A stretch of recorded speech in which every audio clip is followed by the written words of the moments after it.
ان الحمد لله نحمده ونستعينه ونستغفره ونعوذ بالله من شرور انفسنا ومن سيئات اعمالنا من يهده الله فلا مضل له ومن يضلله فلا هادي له واشهد ان لا اله الا الله وحده لا شريك له واشهد ان محمدا عبده ورسوله اما بعد فان خير الحديث كتاب الله وخير الهدي هدي محمد صلى الله عليه وسلم وشر الأمور محدثاتها وكل محدثة بدعة وكل بدعة ضلالة وكل ضلالة في النار.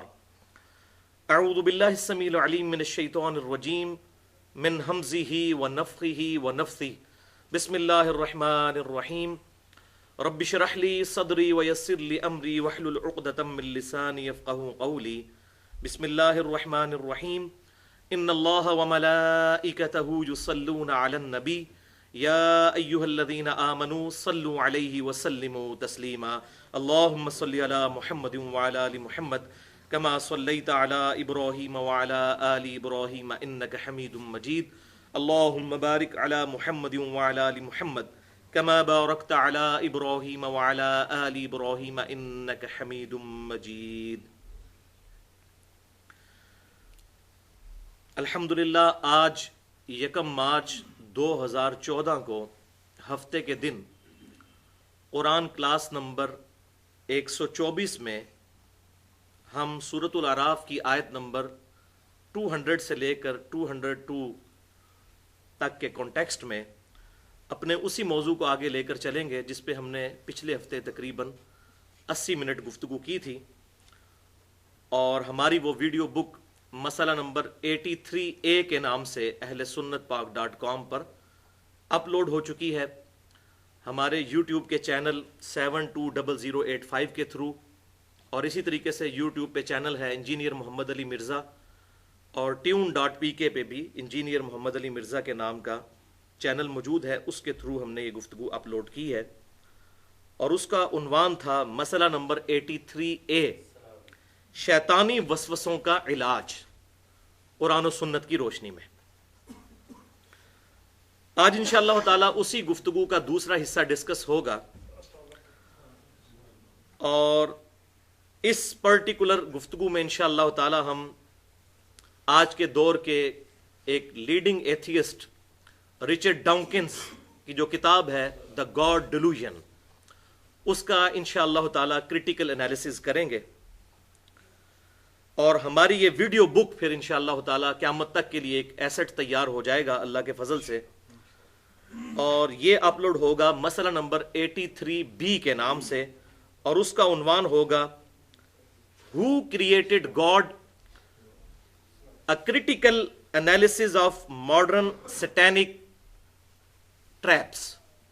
یعنی اردو میں ترجمہ اس کا کر لیں، اللہ کو کس نے پیدا کیا، جدید شیطانی وسوسوں کا تحقیقی جائزہ۔ اور بھائیو، اللہ تعالیٰ کی طرف سے یہ کرامت ہوئی کہ آج سے ایگزیکٹ 5 سال پہلے، آج ہی کے دن یعنی 1 مارچ 2009 کو، آج 1 مارچ 2014 ہے، میں نے وہ لیکچر دیا تھا جو ہزاروں مسلمانوں کی ہدایت کا سبب بنا الحمدللہ، جو ہماری ویب سائٹ پہ مسئلہ نمبر 60 کے نام سے اپلوڈ ہے، Who is Allah in the light of latest scientific facts؟ اللہ کون ہے جدید سائنسی حقائق کی روشنی میں۔ یہ لیکچر تقریباً 72 منٹ کی گفتگو تھی جو 1 مارچ 2009 کو ہوئی، اور آج 1 مارچ 2014 کو اسی کا ایڈوانس ورژن ہے انشاءاللہ۔ اور وہ جو لیکچر ہے Who is Allah، اس میں میں نے جو امریکن چینلز ہیں، نیشنل جغرافک اور ڈسکوری چینلز، ان سے حاصل کیے ہوئے مواد کی روشنی میں اللہ تبارک و تعالیٰ کا تعارف کروایا تھا۔ اس کے علاوہ 2 اور لیکچرز ہیں جو آج کی گفتگو کے ساتھ کمپلیمنٹری ہیں، بڑے اہم لیکچرز۔ مسئلہ نمبر 59، منکرین خدا کو دلائل کے ذریعے دعوت، اور اس میں نے سورت نمبر جو 50 ہے قرآن کی، سورہ قاف، پارہ نمبر 26 کے اندر اس کا مکمل ترجمہ اور تشریح تقریباً 55 منٹ میں بیان کیے تھے، اور یہ بات ہے 26 اگست 2011 کی. اور تیسرا اہم ترین لیکچر جو ہے، بہت اہم لیکچر، وہ مسئلہ نمبر 64 کے نام سے اپلوڈ ہے، قرآن اور انسان کی ہدایت کے 5 بنیادی سٹیپ. یعنی اگر کسی انسان تک وحی کی دعوت نہ بھی پہنچی ہو تب بھی وہ اللہ تعالیٰ تک پہنچ سکتا ہے. اور یہ لیکچر ہوا تھا سورہ آل عمران کے آخری رکوع کی روشنی میں. 17 اگست 2012 کو 66 منٹس کی یہ گفتگو ہے. تو یہ 3 لیکچرز آج کی گفتگو کے ساتھ کمپلیمنٹری ہیں، اس لیے میں نے ان کا تعارف کروا دیا. بھائیو، الحمدللہ میں خود بھی ایک پروفیشنل کوالیفائڈ انجینئر ہوں اور سائنس کا اسٹوڈنٹ ہوں. لہٰذا آج کی گفتگو کے حوالے سے اینڈ میں کسی کو کوئی سوال کرنا ہو تو وہ کر سکتا ہے. انشاءاللہ کسی پہ فتویٰ نہیں لگے گا. ہر شخص کو یہ حق حاصل ہے کہ وہ دلائل کی روشنی میں عقیدے کو بھی کوسچن کر سکتا ہے، لیکن گفتگو کے دوران کسی کو سوال کرنے کی اجازت نہیں، ورنہ ہماری گفتگو کا ڈیکورم خراب ہو جائے گا. اور بعد میں بھی اگر کسی نے ای میل پر رابطہ کرنا ہو تو میرا ای میل ایڈریس ہے mirza_95@yahoo.com، جس پہ الحمدللہ میں روزانہ درجنوں اور بسا اوقات سینکڑوں ای میلز کے جواب دیتا ہوں. اور اللہ تعالیٰ کا شکر ادا کرتا ہوں اس بات پر کہ اللہ تعالیٰ نے الیکٹرانک دعوت کرنے کی توفیق دی ہے، جو آج کے دور کی ریکوائرمنٹ ہے، ای دعوت. بھائیو، آج کی گفتگو کی ڈیٹیل میں جانے سے پہلے میں کچھ تمہیدی باتیں عرض کروں گا جو بہت ضروری ہیں. اور جب میں نے یہ لیکچر تیار کیا تو وہ تمہیدی تقریباً 1.25 گھنٹے کی بن رہی تھی. تو پھر میں نے یہ پورا لیکچر جو ہے اس کو اکیلے بیٹھ کے پورا ریوائز کر کے جو اس میں سے جو کریٹیکل چیز تھی 10-12 منٹ کی تمہید، اس کو پھر میں نے نکال لیا تاکہ ہماری یہ گفتگو تقریباً 1.5 گھنٹے کے اندر مکمل ہو جائے انشاءاللہ تعالی. تو ہماری جو گفتگو ہے تمہیدی، وہ انشاءاللہ تعالی 2 علمی پوائنٹس کی شکل میں ڈسکس کروں گا. علمی پوائنٹ نمبر 1 یہ ہے بھائیو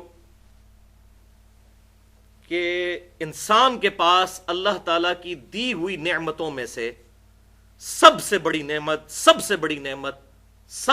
نعمت انسان کی عقل ہے، انٹلیکٹ.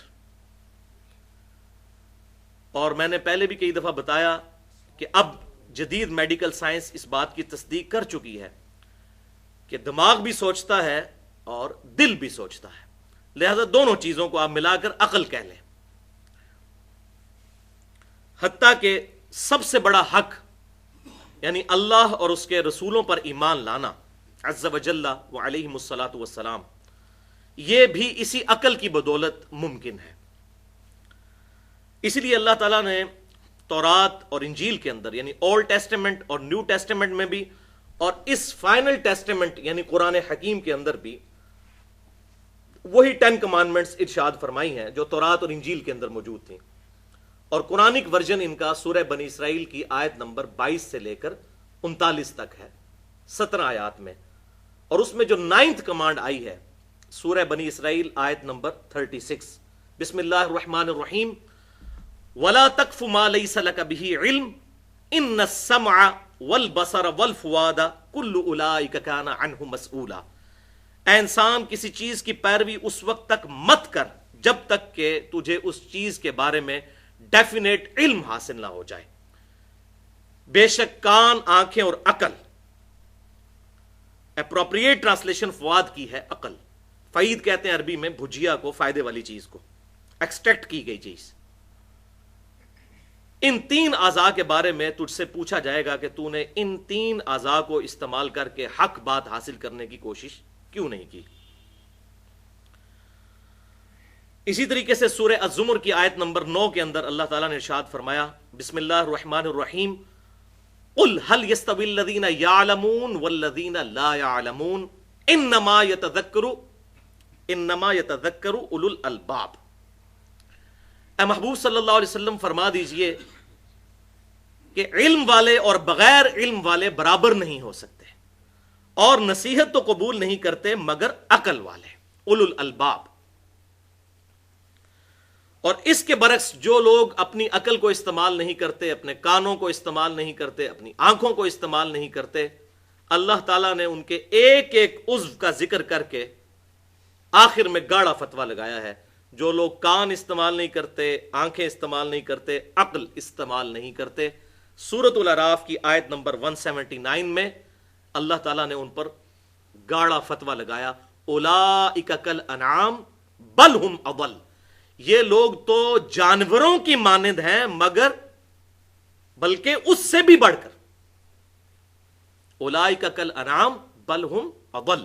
یہ لوگ جانوروں کی مانند ہیں بلکہ اس سے بھی بڑھ کر. والعیاذ باللہ. تو بھائیو، قرآن حکیم نے توہمات کو ریجیکٹ کر کے ڈیفینیٹ علم کے اوپر عقائد اور نظریات رکھنے کی ترغیب دلائی. حتیٰ کہ اس کا کلائمیکس ہے سورۃ الملک کی آیت نمبر 10. وَقَالُوا لَوْ كُنَّا نَسْمَعُ أَوْ نَعْقِلُ مَا كُنَّا فِي أَصْحَابِ السَّعِيرِ. دوزخی جب دوزخ میں پہنچیں گے تو کہیں گے کاش ہم نے دنیا میں عقل استعمال کی ہوتی اور کانوں سے بات غور سے سن لی ہوتی تو آج ہم دوزخ میں نہ ہوتے. اور اس پر اللہ تعالیٰ کا ڈیوائن اوپینین آئے گا، فَاعْتَرَفُوا بِذَنبِهِمْ فَسُحْقًا لِأَصْحَابِ السَّعِيرِ. انہوں نے اپنے اصلی جرم کا اعتراف کر لیا، پس پھٹکار ہو ان اصحاب السعیر کے اوپر، دوزخ والوں کے اوپر. اب جرم ماننے کا فائدہ کوئی نہیں. اور بھائیوں، رسولوں کا مقدمہ ہی اسی بات پر قائم ہے کہ انسان نے اپنی عقل کو، اپنے کانوں کو، اپنی آنکھوں کو استعمال کر کے خود گمراہی سے بچ کر حق کا راستہ اختیار کرنا ہے. سورہ الدہر میں اللہ تعالیٰ نے ارشاد فرمایا، اِنَّا هَدَيْنَاهُ السَّبِيلَ إِمَّا شَاكِرًا وَإِمَّا كَفُورًا. ہم نے تو ہدایت کا راستہ واضح کر دیا ہے، چاہو تو اسے اختیار کر لو، چاہو تو انکار کر دو. یہ من چلے کا سودا ہے، لیکن انجام پھر مختلف ہوگا.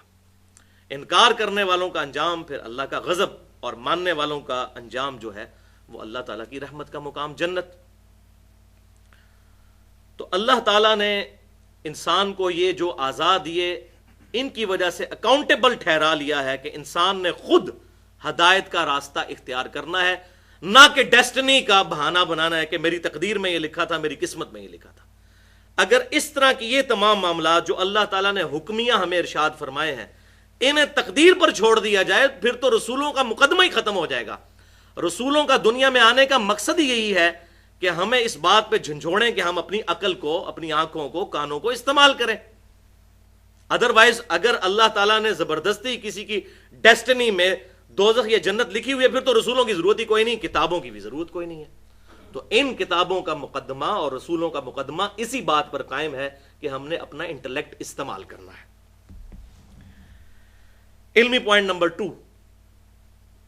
بھائیو، قرآن حکیم صرف 2 علوم کو مانتا ہے. ایک ریویلڈ نالج جو وحی کا علم ہے، اور دوسرا ایکوائرڈ نالج، سائنس کا علم، ڈیفینیٹ سائنس کا علم جو مشاہدات اور تجربات کے بعد اسٹیبلش ہو جائے. ہائپوتھیسز یا تھیوریز کی بات نہیں. اور سائنس کی ہم ڈیفینیشن کیا کرتے ہیں؟ The knowledge obtained through observations and experiments is known as science. مشاہدات اور تجربات کے ذریعے حاصل کیا گیا علم سائنس کہلاتا ہے. تو قرآن صرف 2 علوم کو مانتا ہے، ریویلڈ نالج وحی کا علم یا ایکوائرڈ نالج سائنس کا علم. تیسرے کسی علم کو قرآن نہیں مانتا. اس میں نے تقریباً 35 منٹ کی گفتگو کی ہے. مسئلہ نمبر 39 کے نام سے اہل سنت پاک.com پر علم وحی اور علم سائنس کی اہمیت اور ان کا دائرہ کار. آج محل نہیں کہ میں اس کی ڈیٹیل میں جاؤں، بس مختصراً یہ بات عرض کر دوں کہ بھائیو، ہم نے مشاہدات اور تجربات کے ذریعے یہ بات ڈیفینیٹلی علم کے ساتھ حاصل کی ہے کہ پیٹرول جو ہے یہ آگ کو بھڑکا دیتا ہے. اب یہ پیٹرول کی جو کوالٹی ہے یہ بالکل اسی طریقے سے ڈیفینیٹ ہے جس طرح کے کتاب و سنت کا علم ڈیفینیٹ ہے، کیونکہ یہ اللہ تبارک و تعالیٰ کا فزیکل فینومینا آف نیچر ہے. اللہ تعالیٰ اس کا پابند نہیں ہے، لیکن جو اللہ نے قوانین بنائے وہ تو بڑے محکم ہیں. پوری سائنس کی بنیاد ہی ان محکم قوانین کے اوپر ہے. اگر یہ قوانین روزانہ ٹوٹنے شروع ہو جائیں تو کوئی بھی سائنٹیفک ڈسکوریز کی بنیاد کے اوپر ہم کوئی بھی چیز، کوئی مشین نہیں بنا سکتے. اگر فرکشن ختم ہو جائے تو ہماری گاڑیاں جو ہیں روڈ پہ نہیں چل سکتی. تو یہ ڈیفینیٹ محکم لا ہے. آگ ایک ہی دفعہ ٹھنڈی ہوئی ہے ابراہیم علیہ السلام کے لیے، روزانہ تو نہیں ٹھنڈی ہوتی. اور سمندر بھی ایک دفعہ ہی پھٹا ہے موسیٰ علیہ السلام کے لیے، روزانہ تو پھٹتا ہی نہیں ہے، ورنہ تو یہ سارے کے سارے معاملات چل نہیں سکتے. تو یہ اللہ تعالیٰ کے بڑے مضبوط اور محکم قوانین ہیں، اور اتنے محکم قوانین ہیں کہ اللہ تبارک و تعالیٰ کے پیغمبر سیدنا ابراہیم علیہ السلام نے اس کافر بادشاہ کے دربار میں اللہ تعالیٰ کی وحدانیت کی جو دلیل پیش کی تھی سورۃ البقرہ کی آیت نمبر 258 میں، وہ ایک فزیکل فینومینا آف نیچر تھا کہ میرا رب وہ ہے جو مشرق سے سورج کو نکالتا ہے، اگر تو رب ہونے کا دعویٰ کرتا ہے تو مغرب سے نکال کے بتا. یہ ڈیفینیٹ لا ہے، فزیکل فینومینا آف نیچر. اللہ تعالیٰ اس کا پابند نہیں، لیکن اس نے قانون تو بنایا، تو اس پر وہ کافر خاموش ہو گیا. میرا رب وہ ہے جو مشرق سے سورج نکالتا ہے. یہ ود رسپیکٹ ٹو زمین ہے. بعض کفار اس کے اوپر بھی اعتراض کرتے ہیں جی سورج تو نکلتا ہی کوئی نہیں ہے. تو ود رسپیکٹ ٹو زمین، تو بھائیوں یہی کفار جب اپنی اخبار کے اوپر روزانہ ٹائمنگ دیتے ہیں تو کیا دیتے ہیں؟ سن رائز اور سن سیٹ. تو اس وقت اگر ہم ان کا مذاق اڑانا شروع کرتے ہیں کہ بھئی سن تو رائز کرتا ہی نہیں نہ سیٹ ہوتا ہے، تو کہیں گے نہیں نہیں یہ تو زمین کے ریفرنس ہے. تو بھائی یہ بھی زمین کے ریفرنس سے بات ہو رہی ہے، ریلیٹو ٹو زمین، ورنہ سورج تو غروب ہوتا ہی نہیں ہے. وہ تو زمین کی جو گردش ہے اس کی وجہ سے سارے معاملات چلتے ہیں. وہ مسئلہ نمبر 60 جو ہے ہو از اللہ، ان میں نے ڈیٹیل سے بتایا اس لیکچر کے اندر. بہرحال جو ایسی بات ہو جس پہ دونوں علوم متفق ہو جائیں، ریویلڈ نالج بھی اور ایکوائرڈ نالج بھی، تو وہ نور علی نور ہے. اس کے برعکس جو شے ریویلڈ نالج سے بھی ثابت نہ ہو اور ایکوائرڈ نالج سے بھی ثابت نہ ہو تو قرآن اس کو حق نہیں مانتا، اسلام اس کو حق نہیں مانتا. مثال کے طور پر ہمارے پڑوسی ملک کے اندر تقریباً 90 کروڑ ہندوؤں کا یہ عقیدہ ہے کہ زلزلہ اس لیے آتا ہے کہ ایک گائے ہے، اس نے ایک سینگ کے اوپر زمین کو اٹھا رکھا ہے، جب وہ تھک جاتی ہے تو دوسرے سینگ پہ اٹھاتی ہے، تو بس اسی کے ہلنے کی وجہ سے زلزلہ آتا ہے. اب اس کی دلیل نہ تو ریویلڈ نالج میں موجود ہے اور نہ ایکوائرڈ نالج میں. ہاں ہمیں ایکوائرڈ نالج میں جیولوجی کی فیلڈ کے لوگ جیولوجسٹ بتاتے ہیں کہ ٹیکٹونک پلیٹس کے ڈسٹربنس کی وجہ سے زلزلے آتے ہیں. اچھا اب ان پلیٹس کو ڈسٹرب کون کرتا ہے؟ اس کا جواب پھر سائنس نہیں دے گی، اس کا جواب ریویلڈ نالج سے ہوگا کہ ساری کی ساری چیزیں ایک supreme being, super natural agency یا سپریم اتھارٹی نے کنٹرول کی ہوئی ہے ٹائنیسٹ ڈیٹیل تک. وہ تو بس فزیکل فینومینا آف نیچر کو صرف ڈسکور کرتے ہیں کہ ایسا ہوتا ہے اس وجہ سے. اچھا جی مد و جزر آتا ہے سمندر میں کشش ثقل کی وجہ سے، گریویٹیشنل فورس آف مون کی وجہ سے سمندر میں موجیں اڑتی ہیں. اچھا تو یہ فورس کہاں سے آئی، کیوں موجود ہے مادے کے اندر؟ اس کے اوپر پھر سائنس خاموش ہے. وہ کہتے ہیں یہ فزیکل فینومینا آف نیچر ہے، بس دیٹس آل، اس سے آگے نہیں. اسی طریقے سے یہ عقیدہ رکھنا کہ کالی بلی رستہ کاٹ جائے گی تو یہ نحوست کی نشانی ہے، تو اس کو نہ ریویلڈ نالج سپورٹ کرتا ہے نہ ایکوائرڈ نالج سپورٹ کرتا ہے. یہ ایکسیپٹیبل بات نہیں ہوگی. اسی طریقے سے گھر کی منڈیر پر کوے کا بولنا مہمانوں کی آنے کی پیشن گوئی ہے، اس کو نہ ریویلڈ نالج سپورٹ کرتا ہے نہ ہی ایکوائرڈ نالج. تو حقیقت بات یہ ہے کہ بھائیوں پھر اس طرح کی چیزیں جب کسی ریلیجن میں داخل ہو جائیں دین کے نام کے اوپر، تو پھر یہ چیزیں لوگوں کو دین سے ہی متنفر کروائیں گی. وہ کہیں گے یہ کیا اللاجیکل باتیں کرتے ہیں. اور اسی لیے میں کہتا ہوں کہ آدھا سچ بڑا خطرناک ہوتا ہے. رچرڈ ڈاؤکنز نے جو کتاب لکھی دا گاڈ ڈیلوژن، اس میں آدھا سچ موجود ہے.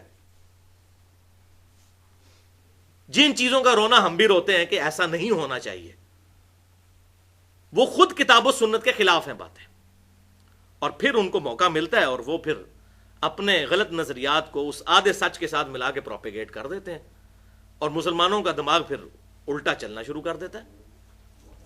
تو یہ رچرڈ ڈاؤکنز جو ہے بیسیکلی یہ آکسفورڈ یونیورسٹی انگلینڈ کا پروفیسر ہے. اس کی عمر تقریباً 73 ایئرز ہے، 1941 کی یہ پیدائش ہے، اور اس نے 2006 کے اندر اس کی کتاب پبلش ہوئی. 406 صفحات پر مشتمل وہ کتاب ہے، اور میں نے الحمدللہ نیوٹرل ہو کے اس پوری کتاب کو اسٹڈی کیا ہے. ظاہر ہے کہ جب تک کسی کے نظریات پڑھے نہ جائیں اس کے اوپر کسی قسم کا ایکسپرٹ اوپینین دینا غلط ہے. تو اس نے اس کتاب کا نام رکھا دا گاڈ ڈیلوژن. ڈیلوژن کہتے ہیں فریب دیا گیا نظریہ. تو اس کا کہنا یہ ہے کہ یہ کائنات کسی گاڈ نے بنائی, کسی الہ نے بنائی, کسی اللہ نے بنائی, کسی بھگوان نے بنائی, کسی سسٹینر نے بنائی, کسی وشنو نے بنائی, کسی رب نے بنائی. یہ تمام چیزیں ایک فریب دیا گیا نظریہ ہے جو آباء و اجداد کے ساتھ چلتا آ رہا ہے. اس کی کوئی دلیل نہیں ہے. تو اس لیے اس نے اپنی کتاب کا نام رکھا دا گاڈ ڈیلوژن. اور اس نے پھر ڈیٹیل کے ساتھ 406 صفحات آپ دیکھیں.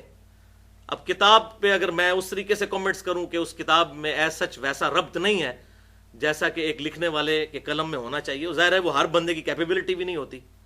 اب کوئی کہ جی مولانا مودودی صاحب کے جو قلم میں طاقت تھی وہ باقی علماء کے قلم میں آ جائے تو ایسا ہو نہیں سکتا. یہ تو گاڈ گفٹڈ صلاحیت ہے. بندہ اپنے ویوز بیان کرتا ہے لیکن ان کے قلم میں ایک طاقت تھی. تو وہ ہم اس چیز کو ایڈریس نہیں کرتے کہ اس کے قلم کا جو وہ ربط ہے وہ اتنا اچھا نہیں ہے, لیکن جو دلائل دیے ہیں ان کو انشاءاللہ تعالی ہم ڈسکس کریں گے. اور یہ جو کتاب ہے دا گاڈ ڈیلوژن,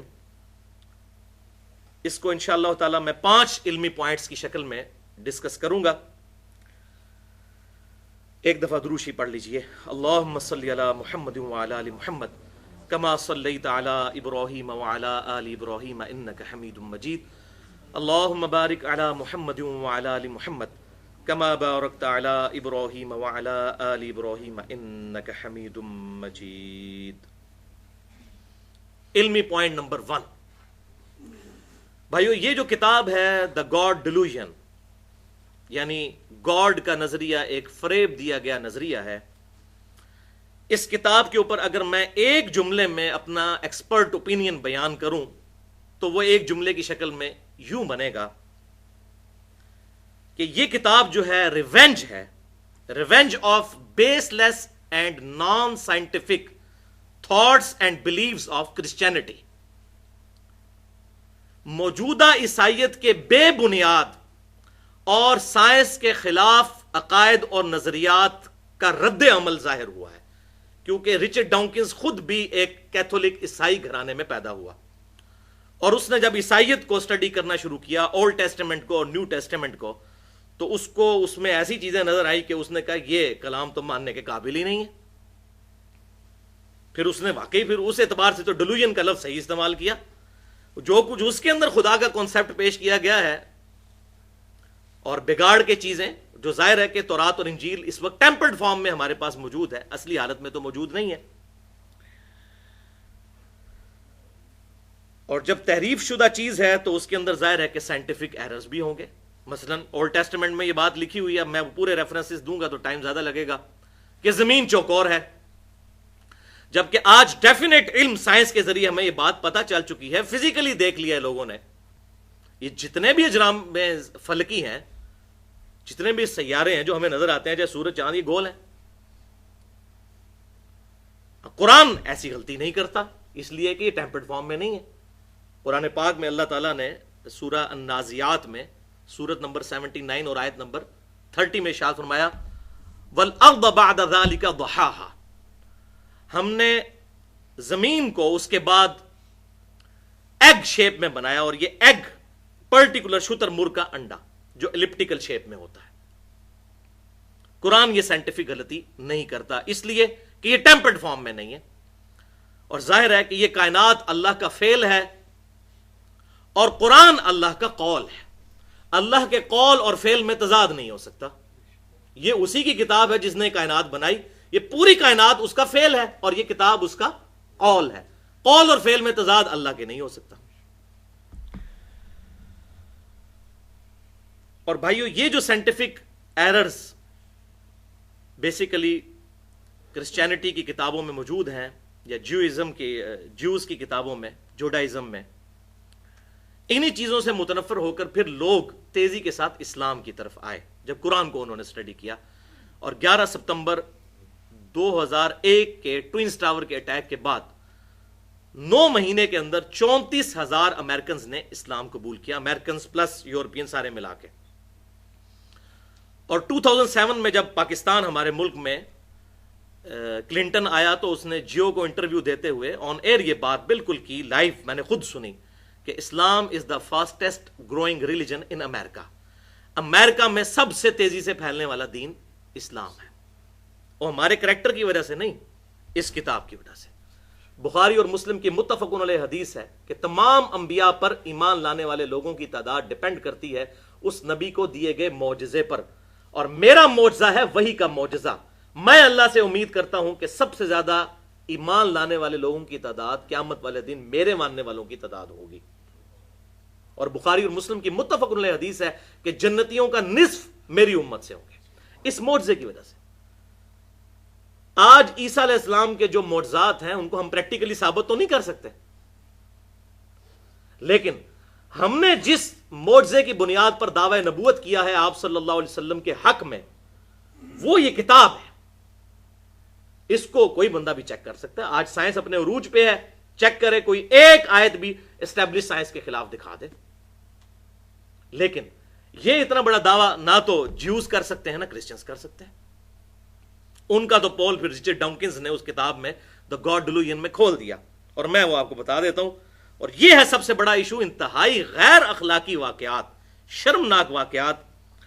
مثلا اولڈ ٹیسٹیمنٹ جس کو جیوز بھی مانتے ہیں، کرسچنز بھی مانتے ہیں، تورات کو، اور ساتھ صحائف ہیں مختلف انبیاء کے، دانیال علیہ السلام کا، سموئیل نبی کا، باقی انبیاء کے.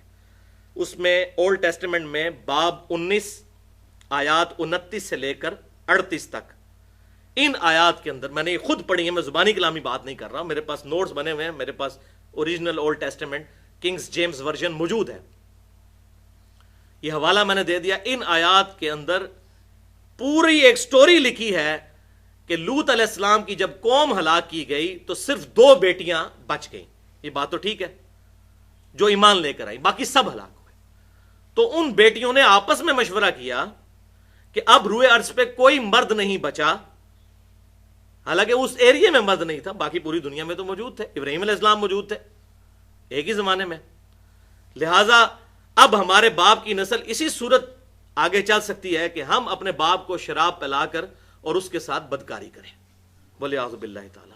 اور وہ یہاں تک اولڈ ٹیسٹیمنٹ میں لکھا ہے کہ ان بیٹیوں نے پھر لوط علیہ السلام یعنی اپنے باپ کے ساتھ بدکاری کی، اور وہاں سے پھر نسل آگے چلی.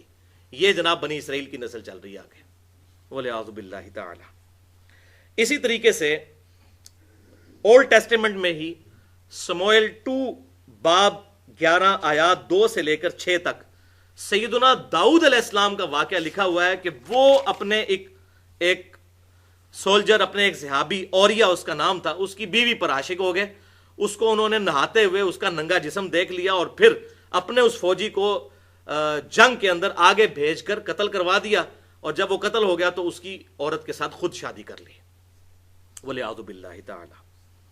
بس استغفر اللہ تو آپ پڑھ رہے ہیں، لیکن یہی کچھ ہماری کتابوں میں بھی لکھا ہوا ہے. تو دا گاڈ ڈیلوژن تو پھر رچرڈ ڈاؤکنز لکھے گا نا. یہ سیم واقعات، یہ داؤد علیہ السلام کا واقعہ کشف المحجوب میں لکھا ہوا ہے، صحب اور سگر کے چیپٹر کے اندر. اور اس سے بھی ایک سٹیپ آگے بڑھ کے اسی کتاب صحب اور سگر کے اندر ہمارے نبی صلی اللہ علیہ وسلم کا بھی سکینڈل بنا کے لکھا ہوا ہے، بولے اعوذ باللہ تعالی. زید بن حارثہ کی بیوی کے بارے میں، اس پہ میں نے پورا لیکچر دیا ہے، مسئلہ نمبر 71B، انڈیا اور پاکستان کے علماء اور بزرگوں کی 19 گستاخانہ عبارات کا تحقیقی جائزہ. جسے شوق ہو تو وہ اس میں سن سکتا ہے. اور اسی طرح کی باتیں تفسیر تبری میں، تفسیر ابن کثیر کے اندر بھی موجود ہیں. اسی لیے تو ہم کہتے ہیں کتابوں میں ہونا کافی نہیں ہے. ابن کثیر اور تبری کیوں نہیں مجرم؟ انہوں نے ان سے رزلٹ کوئی نہیں نکالے. کشف المحجوب کا آتھر کیوں مجرم ہے؟ اس نے ان واقعات سے رزلٹ نکالے ہیں، انہوں نے جسٹ نقل کی ہیں. نقل کرنا اور چیز ہوتا ہے، رزلٹ نکالنا اور چیز ہوتا ہے. اس کی سند کو پرکھا جا سکتا ہے، نقل کیا بھئی یہ روایت آئی ہے، سند پرکھ لی جائے. اور سند تو ظاہر ہے وہ متصل ہے نہیں ہے، من گھڑت ہے. میں نے پورا ایک لیکچر دیا ہے مسئلہ نمبر 36 کے نام سے، ضعیف الاسناد اور من گھڑت احادیث کے فتنے کا تحقیقی جائزہ. تقریباً 1 گھنٹہ اور 25 منٹ کی گفتگو ہے، اس میں یہی تو رونا رویا ہے. البتہ الحمدللہ یہ بات ماننے والی ہے کہ اس کتاب قرآن میں ایسی کوئی بات موجود نہیں ہے کہ جسے ڈیفینڈ کرنا ہمارے لیے مشکل ہو جائے. احادیث کی کتابوں میں ہے، پھر وہ صحیح اور ضعیف کا چکر کرنا پڑے گا. ادروائز جو لوگ کہتے ہیں جی حدیث تو حدیث ہوتی ہے، چاہے اصلی ہو یا جعلی، ڈگری تو ڈگری ہوتی ہے چاہے اصلی ہو یا جعلی، تو وہ تو پھر مقابلہ نہیں کر سکتے، پھر وہ تو دا گاڈ ڈیلوژن ہی لکھی جائے گی پھر. ہاں الحمدللہ، اسی لیے میں بار بار کہتا ہوں ہماری ٹیکسٹ بک جو ہے یہ قرآن ہے، حدیث ہماری ریفرنس بک ہے. ایک انسانی کوشش ہے، اس میں غلطی بھی لگ سکتی ہے، اسی لیے صحیح اور ضعیف کا فرق. صحیح مسلم کی پہلی حدیث ہی یہی ہے، اور بخاری میں بھی موجود ہے، جس شخص نے میری طرف کوئی جھوٹی بات منسوب کی وہ اپنا مقام دوزخ میں دیکھ لے. لیکن کوئی ضعیف روایت بھی آپ کو نہیں ملے گی جس میں یہ آئے کہ جس نے جھوٹی آیت بیان کی وہ اپنا مقام دوزخ میں دیکھ لے، کیونکہ آپ صلی اللہ علیہ وسلم کو یہ بات بتائی گئی تھی، انا نحن نزلنا الذکر وانا لہ لحافظون، سورۃ الحجر کے اندر موجود ہے. اس الذکر یاد دہانی کو ہم نے نازل کیا، ہم اس کی حفاظت کرنے والے ہیں. اس کی باللفظ حفاظت ہے، حدیث بالمفہوم حفاظت ہے، اور اس میں ظاہر جعلی روایتیں بھی ہماری کتابوں میں موجود ہیں، اسی لیے یہ اسماء و رجال کا علم ڈیولپ کیا گیا. تو یہ رچرڈ ڈاکنز کا جو اعتراض ہے یہ کافی حد تک درست ہے. لیکن افسوس کی بات یہ ہے کہ پوری کتاب دا گاڈ ڈیلوژن میں اس نے قرآن کی ایک آیت بھی کوٹ نہیں کی. لہٰذا اگر میں حلف اٹھا کر یہ خانہ کعبے کے اندر بھی کھڑے ہو کر مطاف میں یہ کہوں کہ اللہ کی قسم اٹھا کے کہ رچرڈ ڈاکنز نے قرآن پاک نہیں پڑھا، تو مجھے اپنی قسم کا کفارہ نہیں ادا کرنا پڑے گا، کیونکہ پوری کتاب میں اس نے ایک آیت بھی نہیں کوٹ کی. اتنے واقعات اولڈ ٹیسٹمنٹ نیو ٹیسٹمنٹ سے کوٹ کیے، کوئی قرآن کا بھی ایک واقعہ ایسا نقل کیا جاتا، کوئی آیت نقل کی جاتی، کوئی اعتراض کیا جاتا، تو کتنا بڑا ظلم ہے کہ دنیا میں ایک اتنا بڑا ریلیجن ہے اور آپ اس کی کتابوں کو ڈسکس ہی نہ کریں اور صرف ماننے والوں کو دیکھیں. اور ظاہر ہے کہ وہ تو سب سے بڑے مجرم ماننے والے مسلمان ہیں جو لوگوں کے لیے اسلام سے دوری کا سبب بنے ہوئے ہیں، اور اس ٹیکسٹ بک کو نہ پڑھیں. نہ ڈاکنز نے پڑھی اور نہ رسل نے پڑھی، اور دعوے ان لوگوں کے دیکھیں. علمی پوائنٹ نمبر 2، اور وہ ہے بھائیو، رچرڈ ڈاکنز نے اعتراض کیا ہے پرٹیکولرلی جو مسخ شدہ پرورٹڈ قسم کی مذہبی نیچر ہوتی ہے. اب آپ خود سمجھ جائیں، یعنی کہ علماء کی کیٹیگری کو، کہ ان کا پورا زور گیٹ اپ کے اوپر ہوتا ہے لیکن اخلاقی اقدار ان کے بالکل نچلے درجے کے ہوتے ہیں. حقوق العباد کے معاملے میں یہ لوگ اتنے اچھے نہیں ہوتے، بس لوگوں کو گیٹ اپ کے اوپر زور دلواتے ہیں، اور جو مورل ویلیوز ہیں ریلیجن کی وہ پس پش ڈال دیتے ہیں. اب آپ لاکھ کہتے ہیں کہ جی ہماری کتاب میں لکھی ہے، وہ کہتے ہیں بھائی مسئلہ یہ ہے کہ کوئی درخت اپنے پھل سے پہچانا جاتا ہے، تو آپ جو مسلم ہونے کا دعویٰ کرتے ہو آپ تو پھل ہو نا اس اسلام کے درخت کے، تو ہم نے تو آپ کو ہی دیکھنا ہے نا. یہ گلے سڑے پھل دیکھیں گے تو درخت کے بارے میں تو یہ، اب ہم یہ تو نہیں ان کو کہہ سکتے یہ پھل جو ہیں وہ 1400 سال پہلے جا چکے ہیں. تو کتنا شرم کا مقام ہے. اور بلکہ یہ کتاب پڑھ کے تو یقین کریں مجھے اپنے بارے میں بھی بڑا خوف لاحق ہوا کہ ہم کہیں اسلام کے لیے ہرڈل تو نہیں بن گئے ہوئے. یعنی اگر ایک غیر مسلم ہمارے کریکٹر کو سٹڈی کرتا ہے وہ کیا سوچے گا.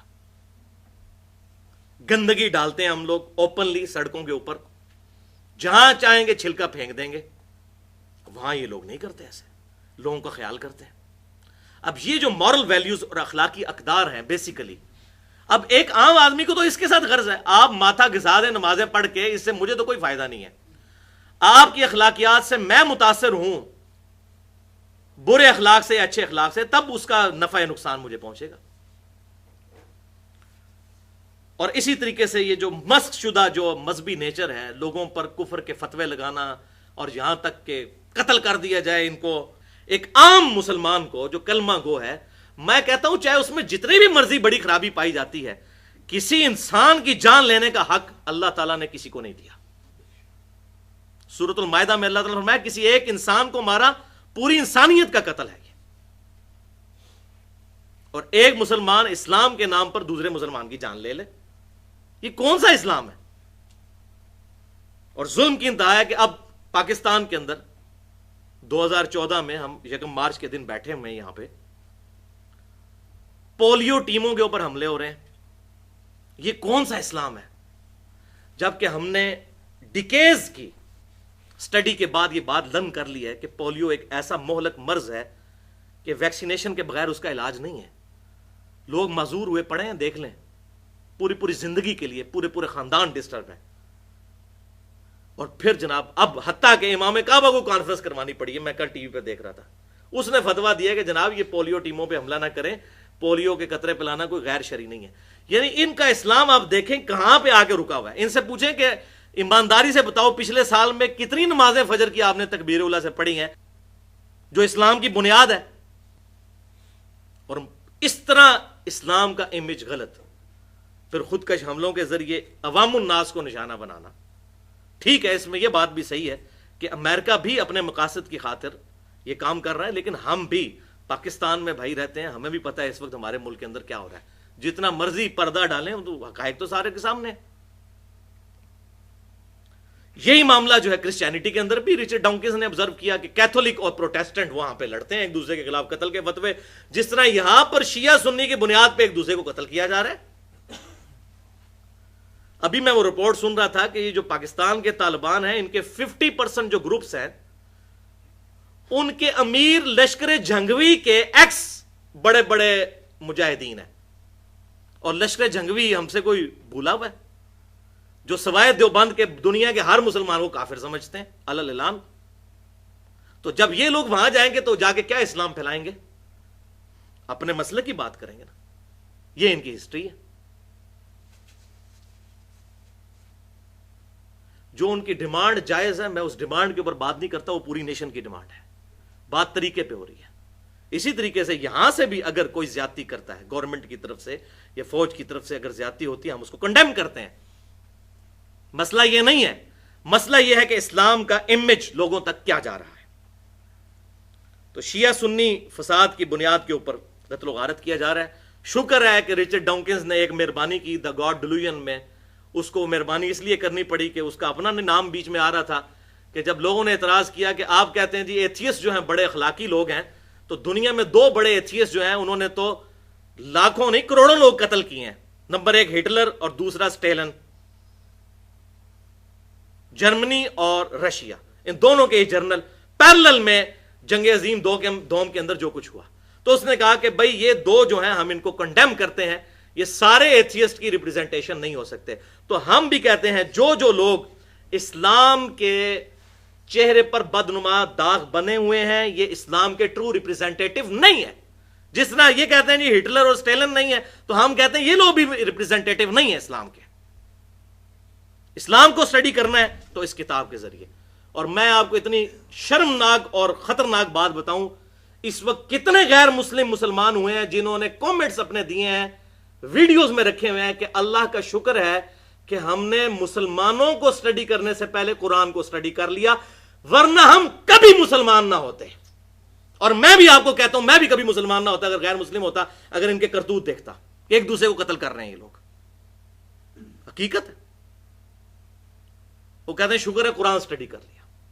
وہی بات آپ صلی اللہ علیہ وسلم کی بخاری اور مسلم کی کہ اللہ نے ہر نبی کو ایک معجزہ دیا تھا، ایمان لانے والے لوگوں کی تعداد ڈیپینڈ کرتی تھی اس معجزے پر. مجھے اللہ نے وہی کا معجزہ دیا ہے.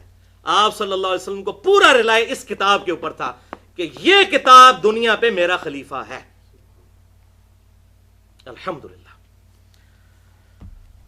اور اس سے بھی بڑھ کر پھر جو خاص قسم کے مذہبی لوگ ہیں ان کے کریکٹرز آپ دیکھ لیں. ابھی 2-3 ہفتے پہلے کی بات ہے، پورے انٹرنیشنل میڈیا کے اندر CNN پہ BBC میں ساری اخباروں کے اندر یہ بات چھپی ہے کہ ویٹیکن سٹی جہاں پر پوپ بیٹھتا ہے وہاں پر ہومو سیکچولیٹی ہوتی ہے. وہ پادری جو ہے وہاں کے لڑکوں کے ساتھ بدفعلی کرتے ہیں.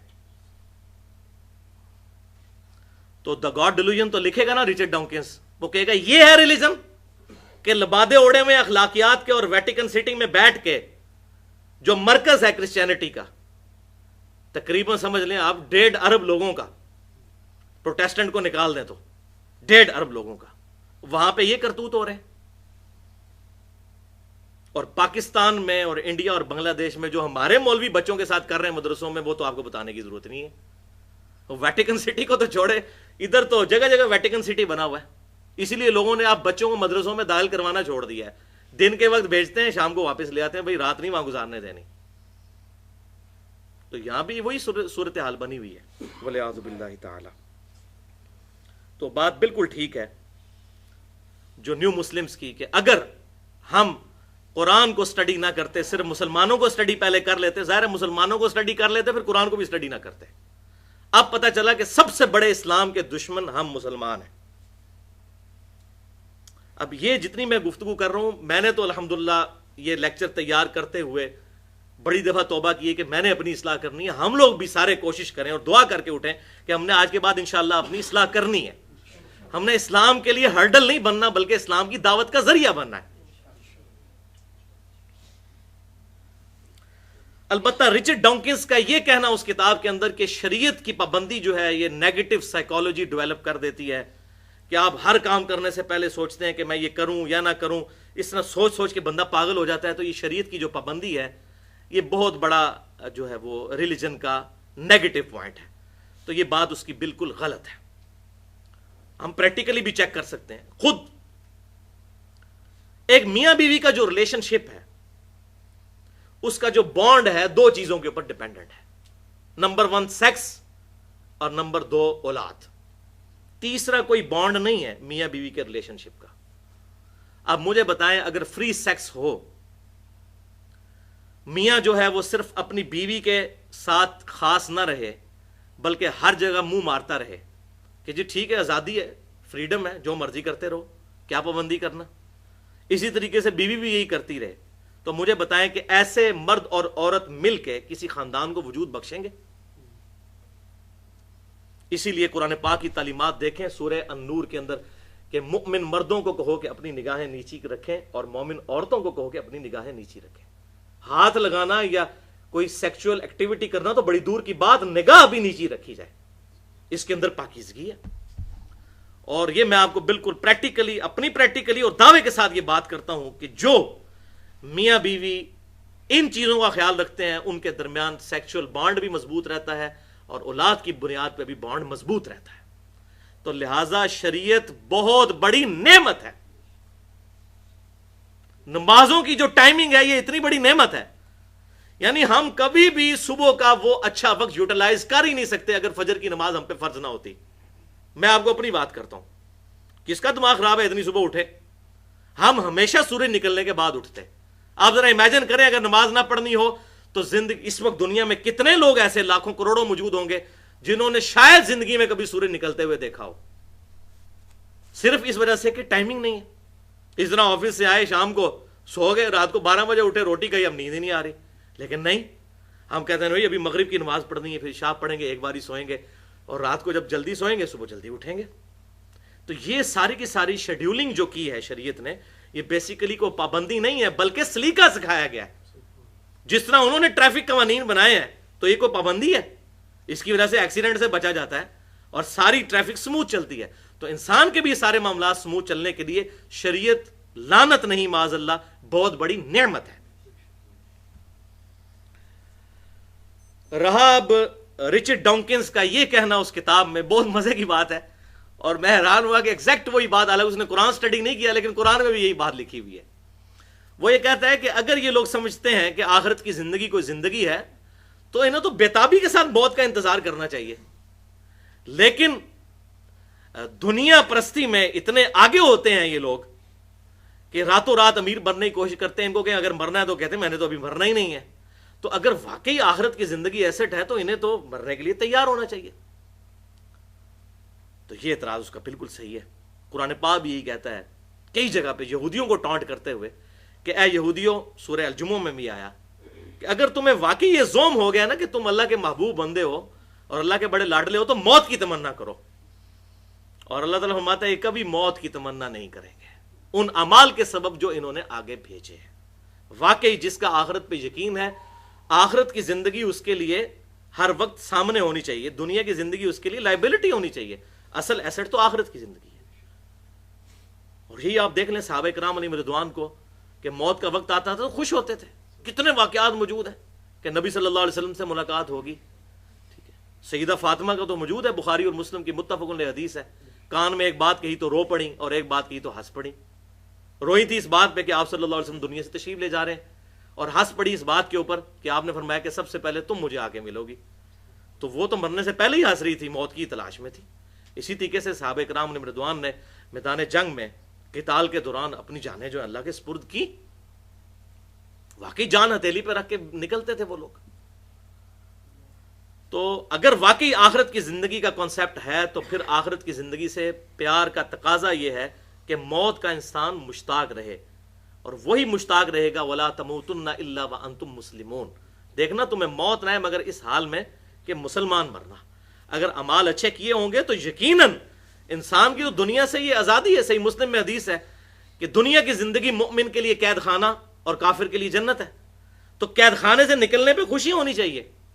تو یہ بات بالکل ٹھیک ہے، اور الحمدللہ مسلمانوں میں ایسی کافی تعداد موجود ہے کہ جو اس کوشش میں ہوتے ہیں کہ اللہ تعالیٰ کی حضور ہماری حاضری ہو اس حال میں کہ اللہ ہم پر راضی ہو، تو وہ موت سے گھبراتے نہیں ہیں آج بھی الحمدللہ. علمی پوائنٹ نمبر 3، اور وہ ہے بھائیو فریڈم آف ایکسپریشن سے ریلیٹڈ. رچرڈ ڈاکنز نے دا گاڈ ڈیلوژن میں اعتراض کیا ہے کہ جتنے مذہبی لوگ ہیں ان میں حوصلہ نہیں ہوتا بات سننے کا. اگر کوئی ان کے مذہب پر اعتراض کر دے تو یہ اس کو قتل و غارت تک اتر آتے ہیں. یہ بات بالکل ٹھیک ہے. قرآن دیکھیں واضح طور پر کہتا ہے لا اکراہ فی الدین قد تبین الرشد من الغی. دین کسی کو زبردستی قبول نہیں کروایا جا سکتا، حق گمراہی سے واضح کر دیا ہے اللہ تعالیٰ نے. من چلے گا سودا، جو چاہے خود قبول کرے، جس نے نہیں کرنا نہ کرے. زبردستی دین میں کسی کو داخل نہیں کیا جا سکتا. اسی طریقے سے قتل مرتد کا جو مسئلہ ہے وہ بھی اتنا سیدھا نہیں ہے کہ ایک بندہ پیدائشی مسلمان تھا وہ عیسائی ہو گیا تو واجب القتل ہو گیا. کیوں؟ وہ تو ایک ڈیلوژن لے کے چل رہا تھا، تو ایک ڈیلوژن سے دوسرے ڈیلوژن میں چلا گیا، وہ کوئی فرق نہیں. اس نے کون سا پوری کنوکشن کے ساتھ ایمان قبول کیا تھا؟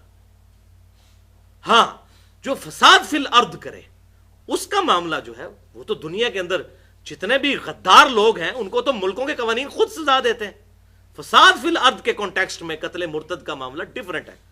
باقی عموماً جو یہ معاملہ ہے یہ اتنا سیدھا نہیں ہے. اسی طریقے سے رچرڈ ڈونکنز نے پاکستان کا باقاعدہ اعتراض کیا پاکستان والے معاملے میں کہ پاکستان کے اندر جو گستاخ رسول کی سزا والا قانون ہے 295C، اس نے کہا جی یہ تو جس کا دل کرتا ہے دوسرے کو گستاخ رسول ڈکلیئر کروا کے تو اس کو پھانسی چڑھوا دیتا ہے. اور حقیقت بھی یہی ہے 99% کیسز میں. ابھی 2-3 سالوں میں آپ دیکھ لیں کہ لوگوں نے اپنی ذاتی دشمنیاں نبھانے کی خاطر 295C بلکہ آپ تو اس ملک میں رہ رہے ہیں بھائیو جہاں پہ یہ کہہ دینا کہ نبی صلی اللہ علیہ وسلم انسان تھے تو اس ملک کے کم از کم 10-12 کروڑ لوگ آپ کو کافر سمجھیں گے. کیوں جی؟ ایسا ہے کہ نہیں؟ تو پھر اس 295C کی کیا حیثیت رہ جاتی ہے؟ اس کا مس یوز ہوگا کہ نہیں ہوگا؟ اور یہ جو امام نے تیمیہ نے کتاب لکھی اور وہ سارے ان کے پھر پیچھے اس وقت بریلوی دیوبندی اہل حدیث شیعہ، میں حیران ہوں کہ ابن تیمیہ سے سارے اختلاف کرتے ہیں سوائے اہل حدیث کے، لیکن یہ ایک مسئلہ ایسا ہے جس میں ساروں نے امام ابن تیمیہ کو اپنا امام مان لیا ہے، جو اس نے گستاخ رسول والی کتاب لکھی ہے.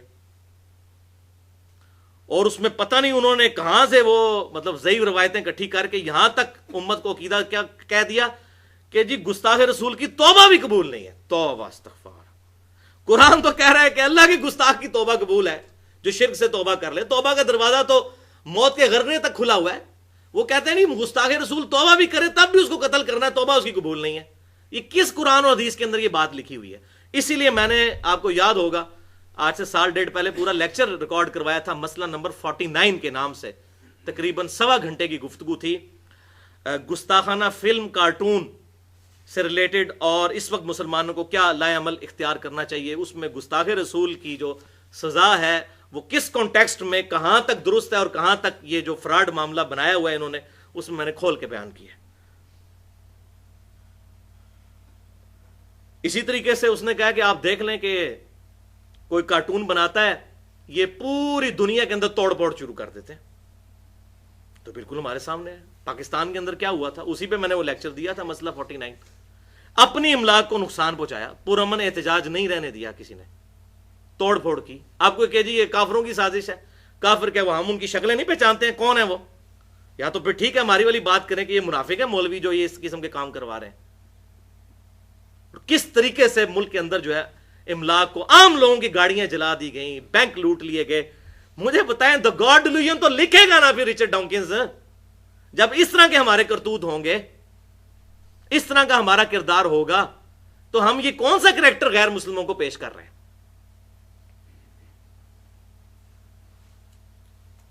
کسی کی یہ اب، اور اس میں جو مطلب داڑھی والوں سے زیادہ بغیر داڑھی والے آپ کو آگے نظر آئیں گے توڑ پھوڑ میں. اسی بغیر داڑھی والے کو کہنا کہ بھائی ڈنمارک والوں نے کارٹون میں نبی صلی اللہ علیہ وسلم کی مبارک داڑھی میں بم دکھایا ہے، تے پتر ہوں باننا اپنے پیو دا پتر تے تو نیت کر آج کے میں داڑھی رکھنا وا. انہیں میرے نبی دی داڑھی وچ بم دکھایا، میں آج داڑھی نیت کرنا وا. اوتھے ہی ٹھوس ہو جائے گا. تو اتنا آپ کو محبت رسول نظر آ گئی کہ بھائی انہوں نے داڑھی کے اندر بم دکھایا، آج تو نیت کرنا کہ میں داڑھی رکھتا ہوں، تو میں بھی مانوں کہ تو واقعی محبت رسول، بڑا عاشق رسول جو اپنے آپ کو کہلاتا ہے محبت رسول کرنے والا ہے، تو بن نہ پھر جنا. نہیں، محبت رسول میں، غلامی رسول میں موت بھی قبول ہے. موت قبول اپنی نہیں کہہ رہے ہوتے، دوسروں کی موت جان لینا. یہ ذہن میں رکھیے گا، اپنی موت کی بات نہیں ہو رہی ہوتی ہے، دوسروں کی. دوسروں کو قتل کریں گے، دوسروں کا نقصان کریں گے. ہاں، اپنا تو ایک داڑھی نہیں رکھی جائے گی جناب. وہ جناب ماں کہے گی میں تمہیں دودھ نہیں بخشاں گی، اور بیوی نہیں جناب چھوڑے گی، اور یہ نہیں ہوگا وہ نہیں ہوگا. تو یہ کون سی محبت رسول ہے؟ یہ صرف ایک ڈیلوژن ہے، ڈیلوژن. والعیاذ باللہ تعالی. اب آخری 2 پوائنٹس رہ گئے ہیں، اور وہ ہیں ذرا کڑوے پوائنٹس اور سائنٹیفک جو ہے وہ ریسرچ کے ذریعے ان چیزوں کا جواب دینا ہے. ایک دفعہ دروشی پڑھ لیجئے. اللہم صلی علی محمد وعلی آل محمد کما صلیت علی ابراہیم وعلی آل ابراہیم انک حمید مجید. اللہم بارک علی محمد وعلی آل محمد کما بارکت علی ابراہیم وعلی آل ابراہیم انک حمید مجید. علمی پوائنٹ نمبر 4، اور وہ ہے بھائیو، رچرڈ ڈاکنز نے اپنی کتاب دا گاڈ ڈیلوژن میں، پوری کتاب کے اندر اس نے رسل کا نام، اسی طریقے سے ایمینوئل کانٹ کا نام، اسی طریقے سے فرائیڈ کا نام، کارل مارکس کا نام، یہ صرف برکت کے لیے لیا ہے انورٹڈ کاما میں.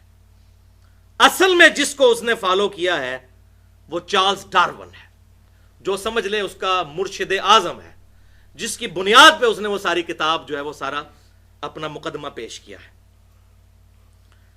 چارلز ڈارون کی یہ کتاب origin of species by means of natural selection, یعنی مختلف جانداروں کا وجود میں آنا قدرتی چناؤ کے عمل کے ذریعے سے. یہ قدرتی چناؤ یا ایوولوشن یا نیچرل سلیکشن کیا ہے وہ میں بعد میں بتاتا ہوں. یہ 1859 کے اندر کتاب چھپی، 1859 میں. اور یہ بات بالکل حقیقت ہے کہ صدیوں سے منکرین خدا کو جو دلیل نہیں ملتی تھی کہ اتنی زیادہ 20 لاکھ کے قریب مخلوقات زمین پر کیسے آباد ہو گئیں، اور وہ اٹکل پچو سے بات کرتے تھے، ایک بنیادی اور مضبوط دلیل ان کو مل گئی ڈارون کی اس تھیوری کی شکل میں. ہے تھیوری ہے، ڈارون نے دعویٰ نہیں کیا کہ پریکٹیکلی ایسے ہوا، اس نے کہا یہ میری تھیوری ہے، ہائپوتھیسس ہے، ایسا ہی ہوا ہوگا. اب یہ نیچرل سلیکشن جو ہے اس کو سمجھ لیں، قدرتی چناؤ کو یا ایوولوشن کو، ارتقاء کو.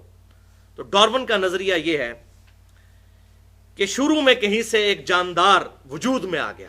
اب یہ مسنگ لنک ہے کہ کیسے آیا، اس کو چھوڑیں، وہ بعد میں ہم ڈسکس کرتے ہیں.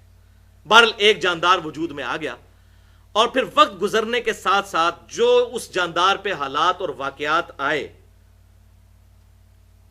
اس کے ذریعے اس کی ایوولوشن ہوتی رہی، اور جو اس کی نسل آگے پروڈیوس ہوئی، جن جانداروں نے حالات اور واقعات جو زمین پر برپا ہوئے ان کو سسٹین کر لیا، طوفانوں کو، اسی طریقے سے زلزلوں کو، اور ارد گرد کے حالات کو جو لوگ سسٹین کر گئے، جو جاندار، وہ زندہ رہ گئے اور باقی وقت کے ساتھ ساتھ ختم ہوتے چلے گئے.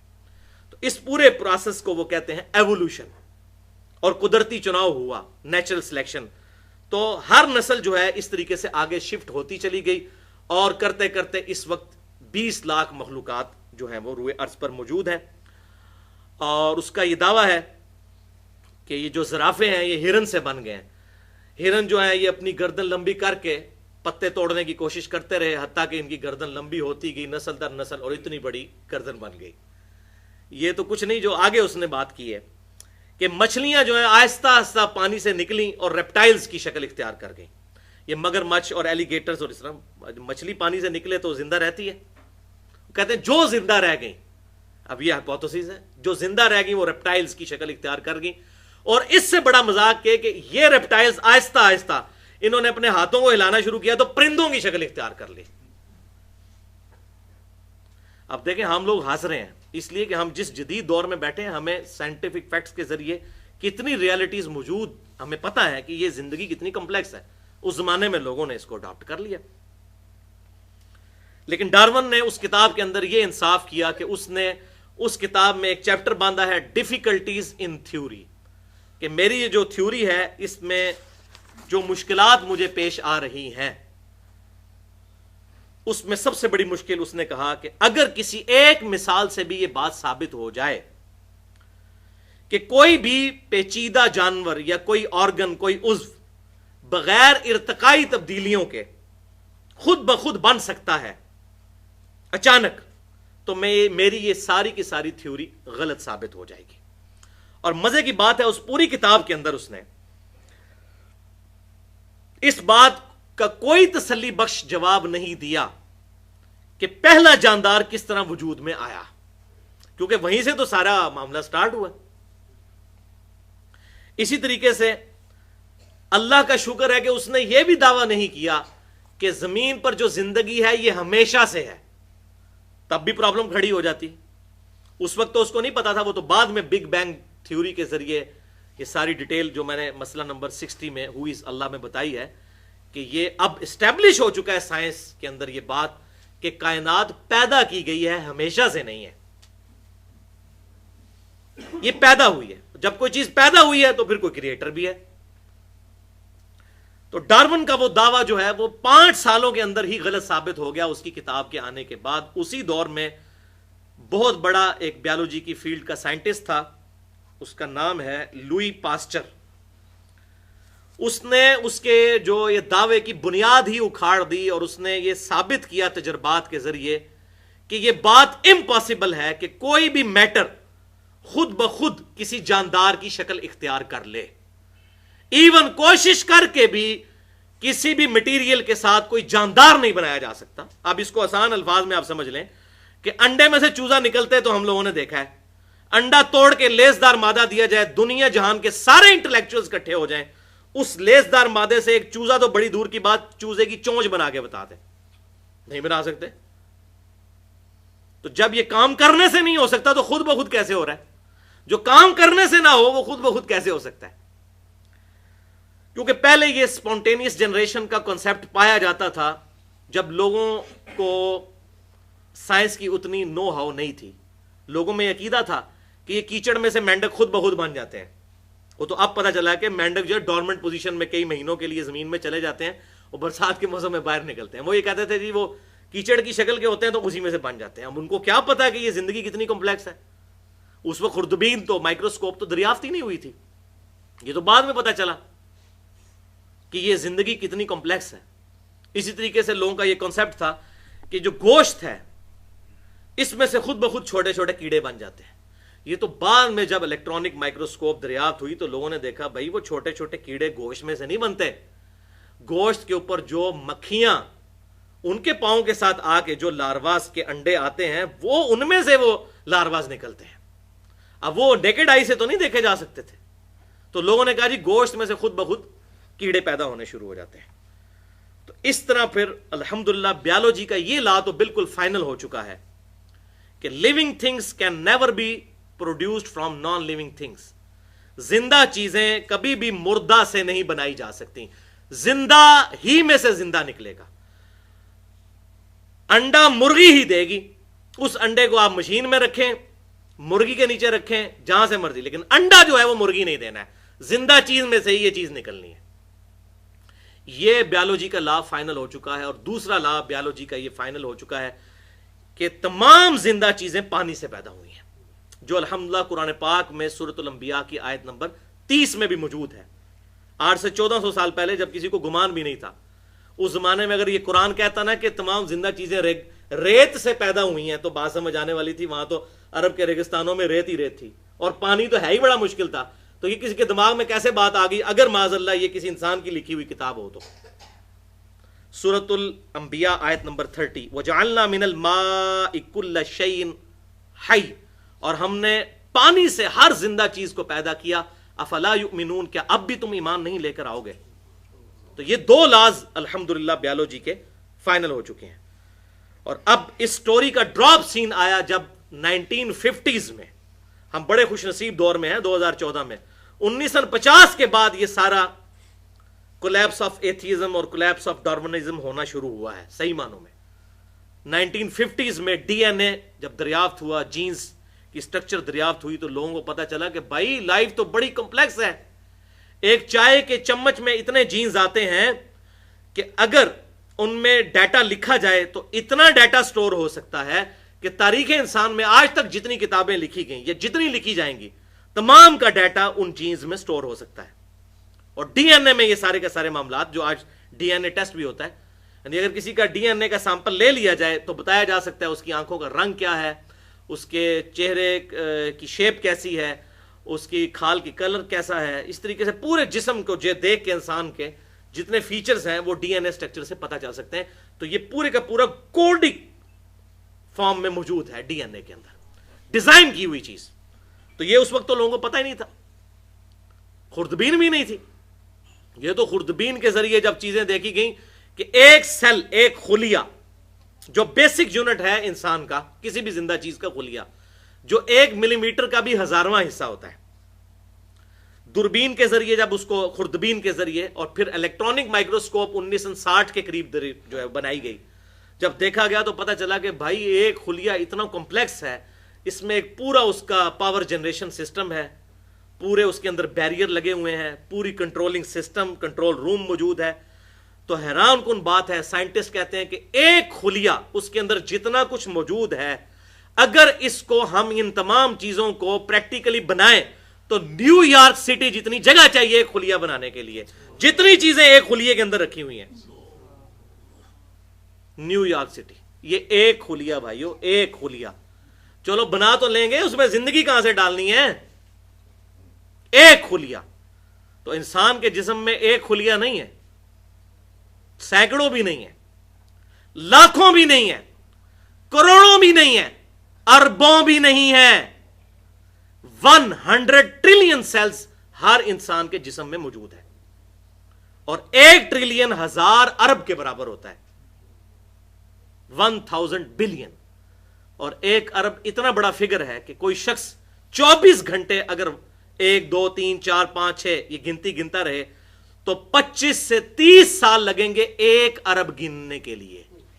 یہ 1 ارب ہے، 1000 ارب ہوگا تو 1 ٹریلین، اور 100 ٹریلین سیلز ہر ایک انسان، جو ہم یہاں 100 کے قریب لوگ بیٹھے ہوئے ہیں، ہر ایک کے جسم میں 100 ٹریلین سیلز موجود ہیں۔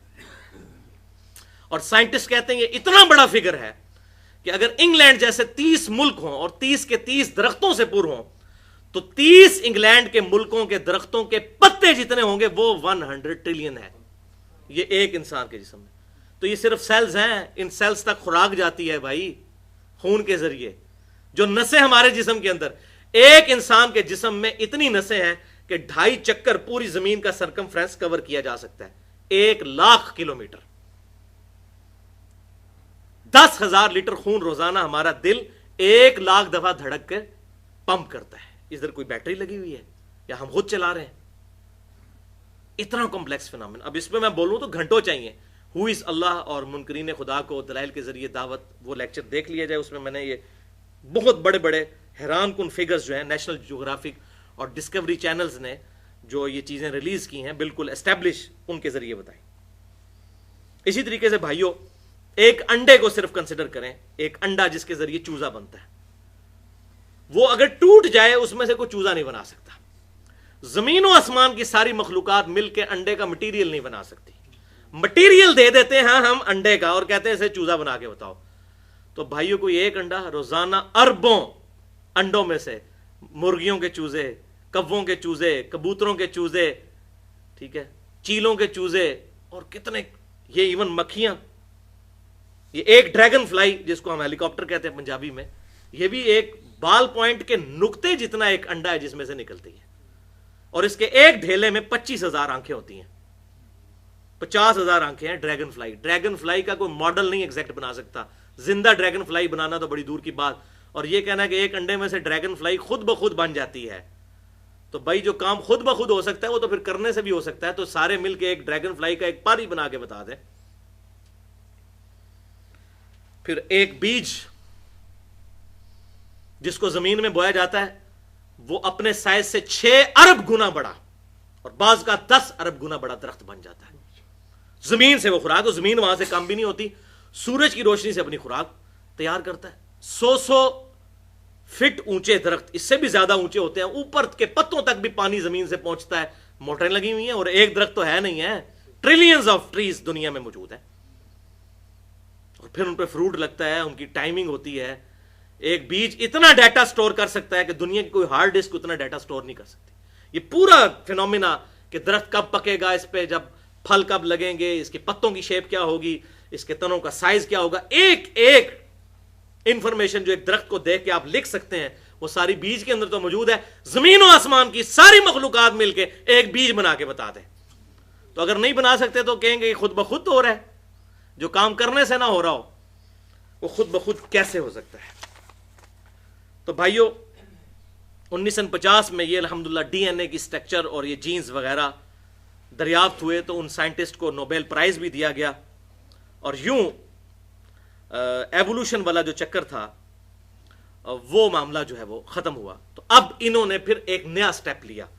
انہوں نے کہا کہ اب چونکہ سائنس ترقی کر گئی ہے, تو یہ تو بیکورڈ لوگ تھے, انہوں نے کہا کہ جی اب ڈی این اے کا پتہ چل گیا نا, وہ 4 باتیں ہاتھ لگ جائیں تو پھر بندہ جو ہے وہ پھٹکڑی پاس ہو تو ایک دکان تو کھول ہی لیتا ہے انسان.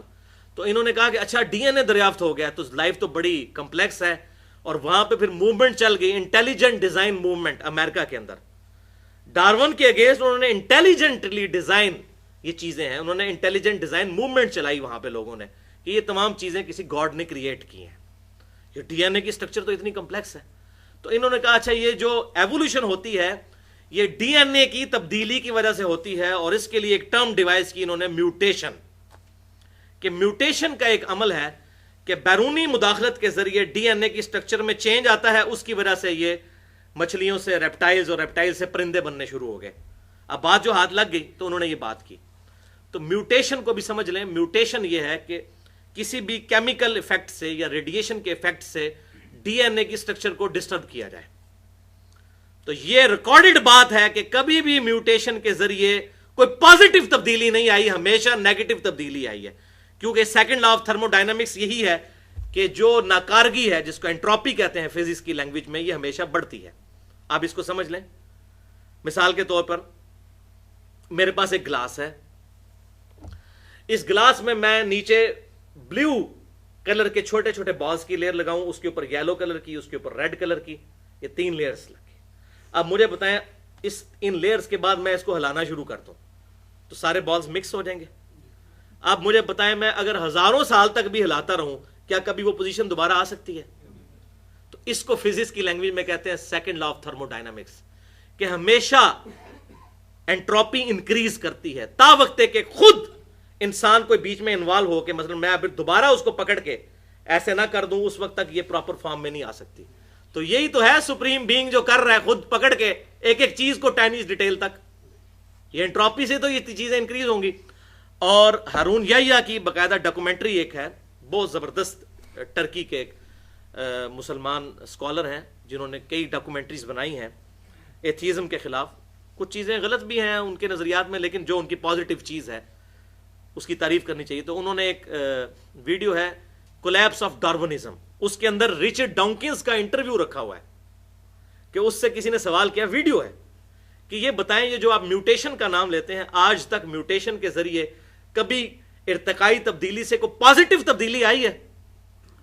تو اس نے یوں دیکھنا شروع کر دیا, سوچنا شروع کر دیا, اس کی زبان ہی بند ہو گئی ہے کیونکہ پریکٹیکلی نظر آیا ہے. اور وہ ابھی بھی وہ بچڑے موجود ہیں جو پیدا ہوئے ہیں, 6 ٹانگیں ہیں ان کی, 2 گردن پہ لٹک رہی ہیں. اس طریقے سے مکھیوں پہ انہوں نے ایکسپیریمنٹ کیا تو مردہ لنگڑی لولی قسم کی مکھیاں جو ہیں وہ بننی شروع ہوئی. D N A structure disturb کی ہے تو وہ میوٹیشن کی وجہ سے ڈس آرڈر انکریز ہوا, انٹروپی, فائدہ کوئی نہیں ہوا. تو یہ بھی الحمدللہ ان کا حربہ ختم ہو چکا ہے اس حوالے سے. اور یہ ہارون یحییٰ کا میں نے تعارف کروایا, اور ساتھ ہی میں اپنے قریبی دوست ہیں انجینئر حافظ محمد جعفر صاحب, انہوں نے ایک کتاب لکھی ہے 150 صفحات پر مشتمل ہے, کائنات سے خالق کائنات تک. اور میں کہتا ہوں کمال کر دیا انہوں نے. ہارون یحییٰ کی جتنی ڈاکومنٹریز تھیں اور اس طرح کی یہ تمام اعتراضات جو غیر مسلموں کے تھے, رچرڈ ڈونکنز کے جو اعتراضات تھے, ان کو بھی انہوں نے ریٹن فارم میں اردو میں 150 صفحوں کی وہ کتاب الحمدللہ پبلش ہو چکی ہے ان کی. اب اس کا تیسرا ورژن بھی آنے والا ہے. آج میری ان سے فون پہ بات بھی ہوئی تھی. وہ انشاءاللہ تعالی لیکچر کے بعد اگر کسی کو کتاب چاہیے ہو تو ہم پی ڈی ایف انشاءاللہ تعالی اس کو ضرور ای میل کر دیں گے. وہ 150 صفحے اردو میں بہترین قرآن پاک کی آیات اور جدید سائنٹیفک فیکٹس کی روشنی میں ان تمام چیزوں کا جواب انہوں نے بڑا تسلی بخش دیا ہے. اور یہاں رچرڈ ڈونکنز کا تو میں نے بتایا کہ وہ خاموش ہو گیا میوٹیشن کے معاملے میں. اس کے مرشد کی بھی بات سن لیں, چارلز ڈارون کی. اس نے اپنے ایک دوست کو خط میں لکھا, اور میں کہتا ہوں مجھے تو وجد آ گیا اس کی یہ بات پڑھ کے. وہ کہتا ہے میں جب کبھی بھی مور کو دیکھتا ہوں مجھے بخار چڑھ جاتا ہے, پی کاک کو, مور کو. ڈارون کہتا ہے میں جب مور کو دیکھتا ہوں نا پر پھیلائے ہوئے تو مجھے بخار چڑھ جاتا ہے کہ اتنا خوبصورت پیٹرن کیسے خود بخود بن سکتا ہے بغیر ڈیزائنر کے. حقیقت بات ہے اس کا ایک پر اگر آپ اتار لیں نا, واقعی مور کی مثال ڈارون نے دی, کوئی عام آدمی تو نہیں تھا, بہت انٹلیکچوئل تھا. حقیقت بات ہے میں نے یہ خود پھر منظر دیکھا ہے. مور جس طریقے سے وہ ڈیزائن بناتا ہے, اور اس کا ایک اگر آپ پر بھی ڈسٹرب کر دیں وہ ڈیزائن نہیں بن سکتا. پھر ایک پر کو بھی کنسیڈر کریں تو واقعی ڈارون کو صحیح بخار چڑھتا تھا کہ یہ خود بخود کیسے ہو رہا ہے. اس کو بھی پتا تھا کہ یہ خود بخود تو نہیں ہو, یہ ڈیفیکلٹی ان تھیوری تو تھا کہ یہ اتنی چیزیں کیسے نہ میوٹیشن کے ذریعے ہو سکتی ہیں, نہ جو ہے وہ نیچرل سلیکشن کے ذریعے, نہ ایوولوشن کے ذریعے ہو سکتی ہیں. تو لہذا اس معاملے میں الحمدللہ حق بالکل واضح ہو چکا ہے اب لوگوں کے سامنے. اور یہاں تک کہ اب اس پہ ایک بڑی ضرب ان پہ یہ بھی پڑی کہ فاسل ریکارڈ جو ہے وہ بھی 500 ملین ایئرز تک کا دریافت ہو چکا ہے. فاسلز یہ ہوتے ہیں کہ کوئی جانور آج سے لاکھوں سال پہلے مرا, مرنے کے بعد اس کے اوپر لاوا گر گیا, یا اس کے اوپر ایسی کوئی طے آ گئی جس کی وجہ سے ایئر ریموو ہو گئی. تو جب ایئر ریموو ہو جائے گی تو اس کا وہ گلنے سڑنے کا پروسیس اس طریقے سے نہیں ہوتا. تو وہ پھر آپ نے دیکھا کھنڈرات کی کھدائی کے دوران وہ فاسلز نکلتے ہیں پتھروں کے اندر دبے ہوئے. تو وہ 500 ملین ایئرز پرانے فاسلز بھی شارک مچھلیوں کے, ڈریگن فلائی کے اور کیڑیوں کے, آنٹس کے ملے ہیں. ایگزیکٹ وہی ڈیزائن ہے جو آج کی شارک مچھلی دنیا میں موجود ہے. آج سے 500 ملین ایئرز پرانی شارک مچھلی کے فاسلز ایگزیکٹ وہی نکلے ہیں. تو ایوولوشن کہاں سے ہوئی ہے؟ یہ ساری کی ساری چیزیں ایک دم بنائی گئی ہیں 20 لاکھ مخلوقات کسی کے ڈیزائن کرنے سے. اللہ اکبر کبیرہ. تو بھائیو یہ اتنا کمپلیکس فینومینا ہے کہ آج سائنس یہ بات ماننے پہ مجبور ہے کہ کسی سپریم بینگ کا یہ کمال ہے. چنانچہ میں 2 حوالے دیتا ہوں. امریکن فلاسفر ہے پیٹرک گلن, اس کی کتاب ہے گاڈ دا ایویڈنس, خدا کا ثبوت, 1997 میں چھپی ہے, یعنی کہ کچھ عرصہ پہلے ہی, تقریباً سمجھ لیں آپ 16-17 سال پہلے. اس میں اس نے لکھا کہ گزشتہ چند دہائیوں کی سائنٹیفک ڈسکوریز نے یہ بات ماننے پر لوگوں کو مجبور کر دیا ہے کہ گاڈ ہائپوتھیسز ہی درست تھا. یعنی یہ نظریہ کہ یہ کائنات کسی گاڈ نے بنائی ہے, یہ نظریہ ہی درست ہے. وہ نظریہ کہ یہ ساری کی ساری چیزیں خود بخود بنی, یہ نظریہ درست نہیں ہے. اسی طریقے سے جارج گرینسٹائن بہت بڑا سائنٹسٹ ہے, 1988 میں اس کی کتاب پبلش ہوئی سمبیولک یونیورس. اس میں اس نے یہ بات لکھی کہ نہ چاہتے ہوئے بھی سائنس کی یہ ڈسکوریز 20ویں صدی کی کیا ہمیں اس بات کی طرف دھکیل رہی ہیں کہ ہم کسی سپریم بینگ کی تلاش میں ہیں, کسی ایک سپر نیچرل ایجنسی کی تلاش میں ہیں کہ جس نے اس کائنات کو بنایا ہے, کہ یہ اتنا کمپلیکس ڈیزائن کیسے بن گیا. الحمدللہ قرآن پاک میں اس کے کئی دلائل موجود ہیں، لیکن میں 3 جگہ سے آیات پیش کرتا ہوں تاکہ ہمارا ایمان تازہ ہو، اور اس کتاب نے اب آپ کو یہ سائنٹیفک باتیں سن کے یہ کتاب کی باتیں مزید کھل کے سمجھ آئیں گی۔ 3 مقامات سے میں نے آیات لی ہیں وجد امیز۔ پہلا مقام سورہ الطور کی آیت نمبر ہے 35۔ بسم اللہ الرحمن الرحیم۔ ام خلقوا من غیر شیء ام هم الخالقون، کیا یہ لوگ بغیر خالق کے پیدا کر دیے گئے یا یہ خود اپنے خالق ہے؟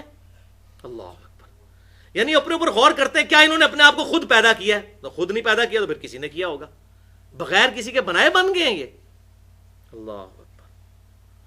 افحسبتم انما خلقناکم عبثا وانکم الینا لا ترجعون، اے انسان تو نے کیا سمجھا کہ تجھے ہم نے فضول ہی پیدا کر دیا ہے اور تجھے مر کے ہماری طرف نہیں آنا؟ کسی نے بنایا ہے، کسی کے بنانے سے تو بنا ہے۔ دوسرا مقام سورۃ البقرہ کی آیت نمبر 28 اور 29۔ کیف تکفرون باللہ، اے انسانوں کس طرح تم اللہ کا کفر کرو گے، کیسے اللہ کو ڈینائی کر دو گے، اللہ کا انکار کر دو گے۔ وکنتم امواتا فاحیاکم، تم تو مردہ تھے، کوئی شے نہیں تھے، ہم نے تمہیں زندگی دی۔ ثم یمیتکم، پھر ہم تمہیں موت دیں گے۔ دیکھ لیں انسان اپنی موت نہیں ٹال سکتا۔ ثم یحییکم، پھر ہم ہی تمہیں زندہ کر لیں گے۔ ثم الیہ ترجعون، اور پھر تمہیں لوٹ کے ہمارے پاس ہی آنا ہے۔ هو الذی خلق لکم ما فی الارض جمیعا، وہ اللہ ہی ہے جس نے جو کچھ زمین کے اندر ہے انسان تیرے لیے پیدا کیا۔ ثم استوى الی السماء، اس کے بعد آسمانوں کی طرف متوجہ ہوا۔ فسواہن 7 سماوات، تو ٹھیک 7 آسمان بنا دیے۔ وہو بکل شیء علیم، اور یہ چیزیں صرف بنائی نہیں بلکہ ہر چیز کو اپنے علم سے احاطہ بھی کیا ہوا ہے۔ یہ ہے کریشن ایکس نہیلو، عدم محض سے وجود، کوئی چیز نہیں تھی بنا دی۔ ایک تو ہے لکڑی تھی، اس سے کرسی بنا لی، اور لکڑی کہاں سے بنی؟ عدم محض سے وجود بخشنا۔ بدیع السماوات والارض، یہ ہے وہ بات، کریشن ایکس نہیلو، عدم محض سے وجود بخشنے والی ذات۔ اور تیسرا مقام تو قرآن پاک میں کہتا ہوں ایپیکس ہے، اگر اس حوالے سے قرآن پاک کا سب سے بلند ترین مقام ہے تو یہ آیات ہیں سورۃ الواقعہ، آیات نمبر 57 سے 74 تک۔ میں تیزی سے پڑھتا چلا جاتا ہوں، ان کا ترجمہ کرتا چلا جاتا ہوں۔ نحن خلقناکم فلولا تصدقون، اے انسانوں ہم نے ہی تمہیں پیدا کیا، پھر تم کیوں نہیں یقین کرتے اس بات کا کہ ہم نے تمہیں پیدا کیا؟ افرائیتم ما تمنون، بھلا غور تو کرو کہ جو تم منی ٹپکاتے ہو، جو انٹرکورس کرتے ہو اور منی نکلتی ہے، انتم تخلقونہ ام نحن الخالقون، کیا اسے بچہ تم بناتے ہو یا ہم بناتے ہیں؟ واقعی اللہ ہی بناتا ہے۔ زمین و آسمان کی ساری مخلوقات مل کے بچہ کیا، بچے کی ایک آنکھ نہیں کو بنا سکتا، اور آنکھ تو اتنا کمپلیکس فینامنا، آج سائنٹسٹ حیران ہے کہ آنکھیں تو اچانک نمودار ہوتی ہیں۔ 6-7 مہینے تک بچہ پورا بن چکا تھا، آنکھیں نہیں ہوتی، اچانک آنکھیں آ جاتی ہیں۔ اب مجھے بتائیں آنکھوں میں شیشہ ہے، گوشت میں کون سا مٹیریل ہے جو شیشے میں کنورٹ ہو جائے؟ گوشت کا کوئی شیشے سے لینا دینا، اور نہ صرف کنورٹ ہوا، پیچھے پوری بنائی ہے۔ آنکھ پہ ڈسکشن کی جائے تو بندہ پاگل ہو جاتا ہے، یہ کیسا سسٹم ہے؟ تو جو تم منی ٹپکاتے ہو، کیا تم بچہ بناتے ہو یا ہم تخلیق کرتے ہیں؟ نحن قدرنا بینکم الموت وما نحن بمسبوقین، ہم موت تمہارا مقدر کر چکے ہیں اور تم ہمیں آر نہیں دلا سکتے۔ تمہاری کمزوری کے لیے اتنی کافی ہے کہ تم نہ اپنی مرضی سے زندہ ہوتے ہو نہ مرتے ہو۔ اور میں کہتا ہوں یہ 3 چیزیں ایسی اللہ نے ساتھ لگا دی ہیں۔ نمبر 1 موت، نمبر 2 نیند، اور نمبر 3 پیشاب۔ کوئی دنیا کا انسان 24 گھنٹے میں سوئے بغیر اگلے 24 گھنٹے نہیں گزار سکتا۔ کتنی کمزوری ہے، پیشاب کے بغیر گزارا نہیں کر سکتا۔ یہ کمزوریاں لگا کے انسان کو بتا گیا کہ تو شے ہی کیا ہے۔ اور یہ دیکھیں اللہ تعالیٰ ہمارا ہم نے موت مقدر کر دی ہے، تو بھاگ کے کہاں جائے گا؟ وَنَحْنُ بِمَسْبُوقِينَ، اور تو ہمیں عاجز نہیں کر سکتا۔ عَلَىٰ أَن نُبَدِّلَ أَمْثَالَكُمْ وَنُنْشِئَكُمْ فِي مَا لَا تَعْلَمُونَ، کہ ہم تجھے کسی ایسی شکل و صورت میں پیدا کر دیں جو تیرے علم میں نہیں، تجھے کتا بنا دیں، تجھے جانور بنا دیں، تیری تو کوئی حیثیت ہی نہیں ہے، ہم نے تجھے بنایا ہے۔ خنزیر بنا دیتے, کتا بنا دیتے, بلا بنا دیتے. اب بھی چاہیں تو تجھے بدل دیں, کسی اور شکل میں پیدا کرتے ہیں. وَلَقَدْ عَلِمْتُمُ النَّشْأَةَ الْأُولَى, بے شک پہلی دفعہ جو تمہیں ہم نے پیدا کیا ہے اس کا علم تو تمہیں ہو چکا. فَلَوْلَا تَذَكَّرُونَ, تو کیوں نہیں نصیحت حاصل کرتے کہ جو ہم نے تمہیں پہلی دفعہ پیدا کیا تمہارا کوئی اختیار اس میں نہیں ہے, تو اب ہماری مرضی پہ چلو. اللہ افرائیتم ما تحرثون, بھلا بتاؤ تو یہ جو کھیتی بوتے ہو تم زمین کے اندر, بیج بوتے ہو, انتم تزرعونہ ام نحن الزارعون, کیا تم اس کو کھیتی بنا کے باہر نکالتے ہو یا ہم نکالتے ہیں؟ اللہ اکبر, پوری انسانیت تباہ ہو جائے اگر زمین جو ہے اگانا بند کر دے. دو ہی چیزیں ہیں نا جی, کھانے کی خوراک اور دوسرا پانی. پانی کا بھی ذکر آنے لگا ہے, وہ تو بہت بڑی چیز ہے, وہ تو اینڈ پہ انہی آیات میں آ جائے گا, وہ تو کلائمیکس ہے. جو کھیتی جو تم بیج بوتے ہو تم نکالتے ہو یا ہم نکالتے ہیں؟ اللہ, لو نشاء لجعلناہ حطاما فظلتم تفکہون, اگر ہم چاہیں تو یہ ساری کھیتی کو بھس بنا دیں اور تم سوچ میں پڑ جاؤ یہ کیا ہو گیا, بوئی تھی گندم اور نکلا بھوسا, اب کھائیں گے کہاں سے؟ انا لمغرمون, اور بے شک پھر تم کہو گے ہم تو غرق ہو گئے. بل نحن محرومون, بلکہ ہماری تو بد نصیبی کہ ہم نے بیج بویا تھا اور نکلے ہی کچھ نہیں ہے. افرأیتم الماء الذی تشربون, بھلا بتاؤ تو جو تم پانی پیتے ہو, انتم انزلتموہ من المزن ام نحن المنزلون, کیا تم نے اس پانی کو اوپر سے اتارا ہے یا ہم نازل کرنے والے ہیں؟ پانی ختم, اب تو کہتے ہیں نا اگلی جنگیں تو ہونی پانی کے اوپر ہیں, پانی ختم ہو جائے تو سارے معاملات ہی تلپٹ ہو جائیں. لو نشاء جعلناہ اجاجا فلولا تشکرون, اگر ہم چاہیں تو اس پانی کو کھاری یعنی کڑوا اور نمکین ایسا کر دیں کہ تمہارے پینے کے قابل بھی نہ رہے. اور واقعی ہوتا ہے ایسا ہی ہے, سمندر کا پانی آپ پی نہیں سکتے, مر جاتا ہے بندہ اگر وہ پانی پیتا رہے تو مسلسل. اس میں سے ایویپوریشن ہوتی ہے, وہ پورا واٹر سائیکل قرآن پاک میں کئی جگہ بیان ہوا ہے. وہاں سے ایویپوریشن سے بادل بنتے ہیں اور وہ سارا گلیشیئرز کی فارم میں سٹور ہوتا ہے, بارش برستی ہے, پھر وہاں سے گلیشیئر سورج کی تپش سے پگھلتے ہیں, زمین کے اوپر بھی دریا چلتے ہیں, نیچے بھی.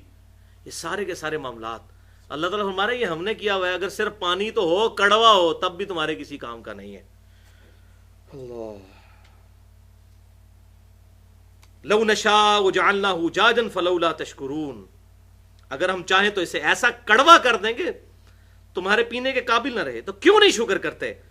افرأیتم النار التی تورون, کیا تم نے اس آگ کے اوپر غور نہیں کیا جو تم جلاتے ہو؟ یہ ساری چیزیں کھانے کے قابل آگ کی وجہ سے ہی تو ہوتی ہیں, آگ نہ ہو تو یہ ساری چیزیں ہمارے قابل ہی نہیں رہیں گی.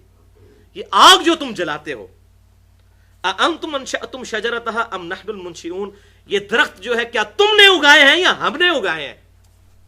آج سائنس نے تو ہاتھ اٹھا دیا کہ تھریٹیکلی تو آئنسٹائن نے کہا E = mc², انرجی میس میں کنورٹ ہو سکتی ہے اور میس انرجی میں, لیکن دنیا میں صرف میس ہی انرجی میں کنورٹ ہو رہا ہے, انرجی میس میں نہیں ہو رہی. لکڑی اگر جلا دیں آپ, اس سے انرجی بن گئی, اس انرجی سے دوبارہ لکڑی بن سکتی ہے, لیکن اللہ بنا رہا ہے. سورج کی روشنی سے ٹنوں ٹن درخت روزانہ بن رہے ہیں, اربوں ٹن.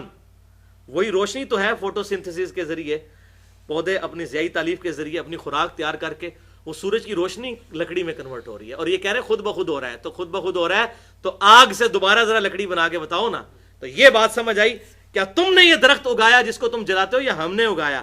نحن جعلناها تذکرۃ ومتاعا للمقوین, یہ آگ تو ہم نے نصیحت کا ذریعہ بنایا ہے لوگوں کے لیے, اور اس میں سامان ضرورت بھی ہے. اس آگ کو دیکھو اور پہچانو کہ کس نے پیدا کی ہے. اب آخری آیت اس میں پھر ساتھ کہا فسبح باسم ربک العظیم, پس یہ تمام نعمتوں کے بعد تسبیح بیان کرو اس رب عظیم کی جس نے یہ ساری چیزیں بنائی ہیں. اللہ اکبر کبیرہ والحمد للہ کثیرہ وسبحان اللہ بکرۃ واصیلا, سبحان اللہ وبحمدہ عدد خلقہ ورضا نفسہ وزنۃ عرشہ ومداد کلماتہ. آخری علمی پوائنٹ نمبر 5, دل بے مانتے حجتا ٹیر. یہ پنجابی میں ایک محاورہ ہے کہ اگر کس نے بات نہ ماننی ہو تو وہ کئی دلائل کا رد کر سکتا ہے, جھوٹے دلائل کے ذریعے حجت بازی کر سکتا ہے. بات نہ ماننی ہو تو بڑے جھوٹے دلائل دیے جا سکتے ہیں. چنانچہ قرآن پاک میں اللہ تبارک و تعالیٰ نے سورۃ الانعام کی آیت نمبر 111 میں ارشاد فرمایا کہ جو لوگ جان بوجھ کر حق کو ڈینائی کرتے ہیں، 8ویں پارے کی پہلی آیت ہے، وَلَوْ أَنَّا نَزَّلْنَا عَلَيْهِمُ الْمَلَائِكَةَ، اگر ان کے سامنے فرشتے بھی نازل ہو جائیں اور مردے قبروں سے نکل کے ان سے باتیں کرنا شروع کر دیں کہ آخرت کی زندگی ہے، تب بھی یہ ایمان نہیں لے کر آئیں گے. وہ کہیں گے ہم پر جادو ہو گیا. اور واقعی ایسا ہی ہے. رچرڈ ڈانکنز نے بھی دا گاڈ ڈیلوژن میں رسل کا ایک جملہ نقل کیا ہے، بہت انٹرسٹنگ. رسل سے کسی نے پوچھا کہ بتاؤ کہ اگر تمہیں گاڈ نے زندہ کر لیا مرنے کے بعد، تم تو پوری زندگی یہ کہتے رہے گاڈ کوئی نہیں ہے، اگر گاڈ نے مرنے کے بعد تمہیں دوبارہ زندہ کر لیا تو پھر تم گاڈ کو کیا جواب دو گے؟ تو پتہ ہے اس نے کیا کہا؟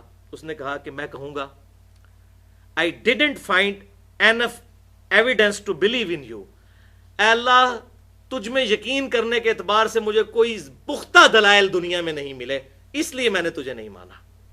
اب پختہ دلائل تو میں نے سورۃ الواقعہ سے گنوا دیے جو کامن آبزرویشن ہے. دل بے ایمان تے اجتا ٹھیر. اگر دل بے ایمان ہے تو پھر بڑے نیگیٹو دلائل گھڑے جا سکتے ہیں. کاش قرآن پڑھ لیتا رسل، اور رچرڈ ڈانکنز بھی زندہ ہے. ہم تو دعا کرتے ہیں اللہ تعالیٰ اس کو ایمان کی دولت سے مشرف کرے رچرڈ ڈانکنز کو، تاکہ رچرڈ ڈانکنز کے اسلام لانے کی وجہ سے یہ اس کی ڈیلوژن کا ڈیلوژن ہو جائے گا، سارا معاملہ ڈائلیوٹ ہو جائے گا انشاءاللہ. بہرحال اس کے اگینسٹ اہل حق بھی دنیا میں موجود ہے جو حق بات قبول کرتے ہیں. ڈاکٹر مورس بوکائل ایک فرینچ سرجن تھے، 1982 میں ان کی ڈیتھ ہوئی. انہوں نے کتاب لکھی ہے بائبل، قرآن اینڈ سائنس کے نام سے، اور انہوں نے ثابت کیا ہے کہ جتنی جدید سائنٹیفک فیکٹس اور ڈسکوریز ہوئی ہیں، قرآن پاک ان کے اوپر پورا اترتا ہے، اور بائبل میں وہ غلطیاں موجود ہیں سائنٹیفک، اس لیے کہ وہ ٹیمپرڈ ہے، اوریجنل فارم میں ہوتی ہے، یقیناً اس میں غلطیاں نہ ہوتی. اور اسی کتاب کے خلاف پھر ولیم کیمبل نے بھی کتاب لکھی، پھر جس کے لیے ڈاکٹر ذاکر نائک نے 1 اپریل 2000 کو اس سے مناظرہ کیا تھا، اور بہت زبردست کامیاب مناظرہ، وہ نیٹ پہ رکھا ہوا ہے. تو یہ لوگ بھی موجود ہیں. اسی طریقے سے ایک اور فریڈ ہائل نامی ایک شخص ہے، بہت بڑا فلاسفر ہے. اس نے ایک جملہ کہا، اور خود رچرڈ ڈانکنز نے اس کا یہ جملہ نقل بھی کیا ہے اپنی اس کتاب دا گاڈ ڈیلوژن کے چیپٹر نمبر 4 میں. اور چیپٹر نمبر 4 میں اس نے مین باب ہی یہی باندھا ہے، دا الٹیمیٹ بوئنگ 747.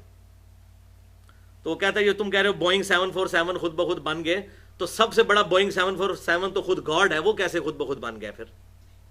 تو وہ بات میں انشاءاللہ ڈسکس کرتا ہوں، یہ آخری وسوسہ تھا اس کا. تو بہرحال فریڈ ہائل کا جو جملہ ہے گولڈن کوٹ، زبردست، یہ میں لفظ بلفظ پڑھ کے سناتا ہوں جو دا گاڈ ڈیلوژن میں بھی اس نے نقل کیا. Probability of life originating on earth is no greater than the chance that a hurricane sweeping through a scrapyard would have the luck to assemble a Boeing 747. Fred Hoyle کہتا ہے کہ اس بات کا امکان کہ زندگی خود بخود زمین پر پیدا ہو گئی، اس سے زیادہ امکان نہیں ہے کہ کوئی ہوائی طوفان چلے اور وہ کوڑے کے ڈھیر سے چیزیں جمع کر کے تو ایک 747 بوئنگ طیارہ تیار کرتے. یہ تو پھر بھی ہو سکتا ہے، اس سے زیادہ مشکل فینومینا جو ہے وہ زندگی کا پروڈیوس ہونا ہے زمین کے اوپر. اور ظاہر ہے کہ ہمیں تو کبھی وہم بھی نہیں آئے گا. میں کہتا ہوں ایون میں یہ دعویٰ کروں کہ یہ بال پوائنٹ خود بخود بن گئی ہے، اس میں سپرنگ لوڈڈ جو یہ اس کی نب موجود ہے اور اس کے اندر جو سیاہی ہے یہ پوری پلاسٹک کی، اور یہ پورا کلک سسٹم ہے اس کے اندر میکینیکل، یہ خود بخود بن گیا. تو کوئی پاگل بے وقوف آدمی بھی میری سٹیٹمنٹ نہیں مانے گا. تو اتنا کمپلیکس سسٹم خود بخود بن گیا. تو وہ فریڈ ہائل نے بڑی زبردست بات کی کہ 747 بوئنگ طیارہ خود بخود کوڑے کے ڈھیر سے کچرا اکٹھا کرے، طوفان چلے، اندھیری چلے، اور وہ ایک 747 جو 1 سال میں تیار ہوتا ہے، بوئنگ کمپنی 1 سال میں تیار کرتی ہے کتنی محنت کے ساتھ، وہ خود بخود بن جائے. تو یہ تو پھر بھی پاسبل ہو سکتا ہے، لیکن انسان کا پیدا ہونا جاندار کا روئے ارض پہ، اس کی پروبیبلٹی اس سے بھی کم ہے. لیکن رچرڈ ڈانکنز نے بجائے اس کی یہ بات ماننے کے اس کا مذاق اڑایا اور اس نے کہا کہ for the sake of argument ہم ایگری کرتے ہیں کہ 747 کبھی بھی خود نہیں بن سکتا، اتنی محنت سے یہ طیارہ بنتا ہے. تو پھر اس نے آگے سے وہ شیطنت والا سوال کیا. اس نے کہا سب سے بڑا بوئنگ 747 تو خود گاڈ ہے. یہ زندگی اتنی کمپلیکس ہے کہ بغیر کسی کے بنائے نہ انڈا بن سکتا ہے نہ کوئی زندہ جاندار. یہ اتنی پیچیدہ اور کمپلیکس زندگی ہے، یہ بغیر کسی کے بنائے نہیں بن سکتی. تو اس کو بنانے والا تو اس سے بھی زیادہ کمپلیکس ہوگا. For the sake of argument بات بڑی زبردست ہے. اس کو بنانے والا تو اس سے بھی زیادہ کمپلیکس ہوگا. وہ خود بخود اگر بن سکتا ہے تو یہ زندگی بھی خود بخود بن سکتی.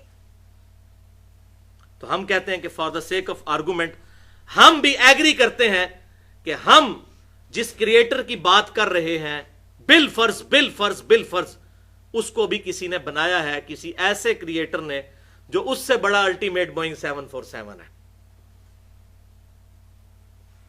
تو پھر جس نے اس کریٹر کو بنایا اس کو بھی پھر کسی نے بنایا ہوگا، اور جس نے اس کو بنایا اس کو بھی کسی نے بنایا ہوگا.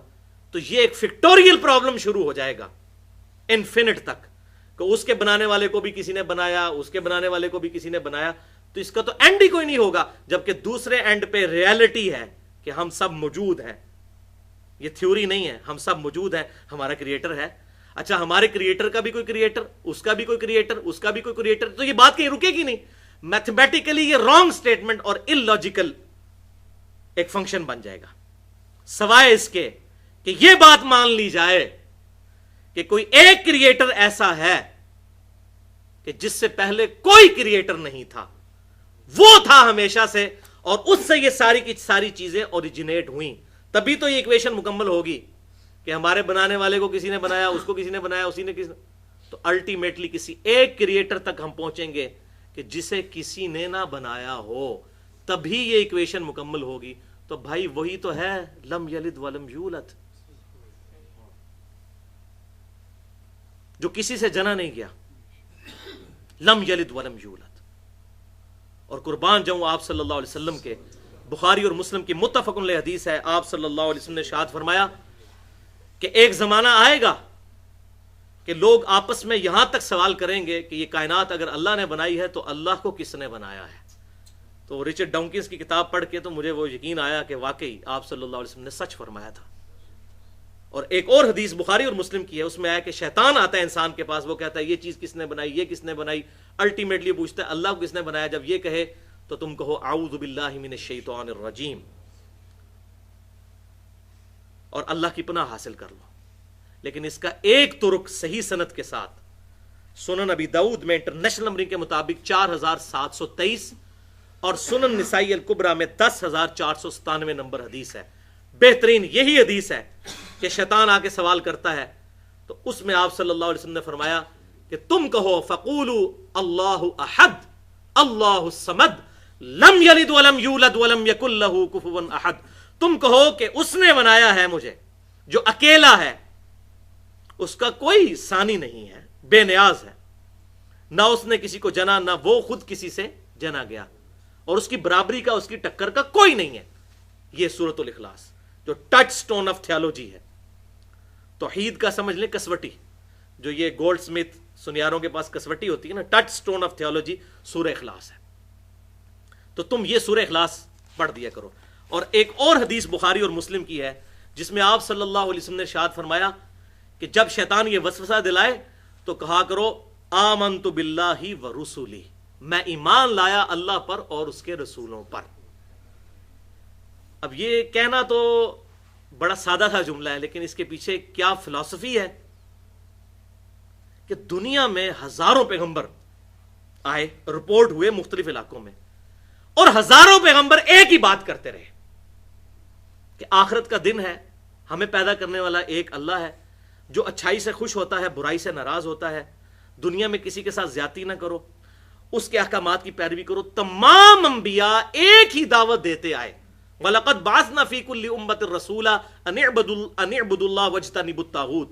ہم نے ہر قوم میں کوئی نہ کوئی پیغمبر بھیجا ایک ہی دعوت کے ساتھ کہ اللہ کی عبادت کرو اور اجتناب کرو طاغوت سے. ہزاروں پیغمبر ایک ہی بات کرتے آئے. بھائیو یہ اتنا بڑا اتفاق کیسے ہو سکتا ہے کہ ہزاروں پیغمبر ایک ہی بات کریں؟ اگر معاذ اللہ استغفر اللہ ان کا نظریہ اپنے آپ کو پروموٹ کرنا ہو تو ہر ایک نیا کانسیپٹ لے کے آئے. ہزاروں پیغمبروں کا ایک بات کرنا خود اللہ تعالیٰ کی وحدانیت کی ایک بہت بڑی دلیل ہے. اور پھر ان کا کریکٹر کہ وہ پیغمبر ایسے کہ پوری قوم ان کے کریکٹر کو ماننے والی. ہزاروں پیغمبر مختلف قوموں میں ہر جگہ ان کا کریکٹر ایک اور سب ایک بات کریں. اتنا بڑا حسن اتفاق کیسے ہو سکتا ہے؟ اس کی تو زیرو پروبیبلٹی ہے. تو اب آپ کو بات سمجھ آئی ہے بخاری اور مسلم کی کہ جب شیطان وسوسہ دلائے تو کہو آمنت باللہ ورسولہ، میں ایمان لایا اللہ پر، اس کے رسولوں پر. ہزاروں سچے پیغمبر جھوٹی بات نہیں کرتے جن کا کریکٹر انسانیت نے مانا ہوا ہے. اللہ اکبر. تو یہ لاجیکلی وسوسہ کل ہوا. اب آخری 4-5 منٹ میں ضمناً میں وہ بات بھی ایڈریس کر دوں. یہ بھی وسوسہ دیا جاتا ہے کہ بتاؤ کہ کیا اللہ تعالیٰ اپنے ساتھ کا کوئی الہ پیدا کر سکتا ہے؟ یہ سوال ہوتا ہے. یا اللہ تعالیٰ چاہے کوئی ایک پتھر ایسا بنا سکتا ہے جسے خود نہ اٹھا سکے؟ اس کا جواب کیا دیا جائے؟ تو بھائیو بائی ڈیفینیشن یہ سوالات ہی غلط ہیں. اب میں آپ کو مثالوں سے سمجھاتا ہوں. مثلاً پہلی مثال، اگر آپ سے کوئی پوچھے کہ بتائیے جب آپ کے ابو جان کی آپ کی امی جان کے ساتھ پہلی شادی ہوئی تھی اس وقت آپ کی عمر کتنی تھی؟ تو آپ کہیں گے یہ تو سوال ہی غلط ہے جناب، اللاجیکل سوال، میری عمر کہاں سے ہونی تھی؟ اچھا اسی طریقے سے یہ بتائیے کہ بحری جہاز کی سمندر میں زیادہ سے زیادہ رفتار تو 50 کلومیٹر پر آور ہوتی ہے. اگر بحری جہاز کو موٹر وے پہ چلایا جائے تو اس کی کتنی سپیڈ ہوگی؟ تو آپ کہیں گے بھائی یہ تو اللاجیکل سوال ہے، بحری جہاز تو موٹر وے پہ چل ہی نہیں سکتا. اچھا اسی طریقے سے یہ بتائیے کہ ڈیزل انجن ہماری جو ہائیس ہے 1 لیٹر کے اندر 15 کلومیٹر ہائیس چلتی ہے. اگر اسی ہائیس کو اگر پانی پہ چلایا جائے تو اس کی ایوریج کتنی نکلے گی؟ تو ہم کہیں گے بھائی یہ تو ڈیزائن ہی نہیں اس کے لیے ہوا، یہ سوال ہی لاجیکل ہے. اسی طریقے سے یہ ڈیفینیشن ہی خود وائلیٹ کرتی ہے اس غلط سوال کو، اور اس کو علم الکلام میں کہا جاتا ہے محال. اس طرح کے جو اللاجیکل کوسچن ہیں اس کو کہا جاتا ہے محال. یہ بائی ڈیفینیشن ہی غلط ہے. کیوں؟ اگر کوئی شخص یہ کہے کہ اللہ تعالیٰ کیا اس بات پر قادر ہے کہ اپنے ساتھ کا کوئی اور الہ پیدا کر لے، تو ہم کہیں گے کہ بھائی یہ سوال ہی اللاجیکل ہے، اس لیے کہ جو پیدا ہوگا وہ الہ تو ہو ہی نہیں سکتا، وہ تو مخلوق ہوگا. خالق کی تو ڈیفینیشن ہی یہی ہے لم یلد ولم یولد، وہ اوریجن ہو. تو اللہ تعالیٰ کیا اور کوئی الہ پیدا کر سکتا ہے؟ تو ہم کہیں گے یہ سوال ہی غلط ہے، یہ محال ہے. اب اس کو کہنا کہ اللہ کی قدرت میں داخل نہیں ہے، بھائی یہ سوال ہی غلط ہے.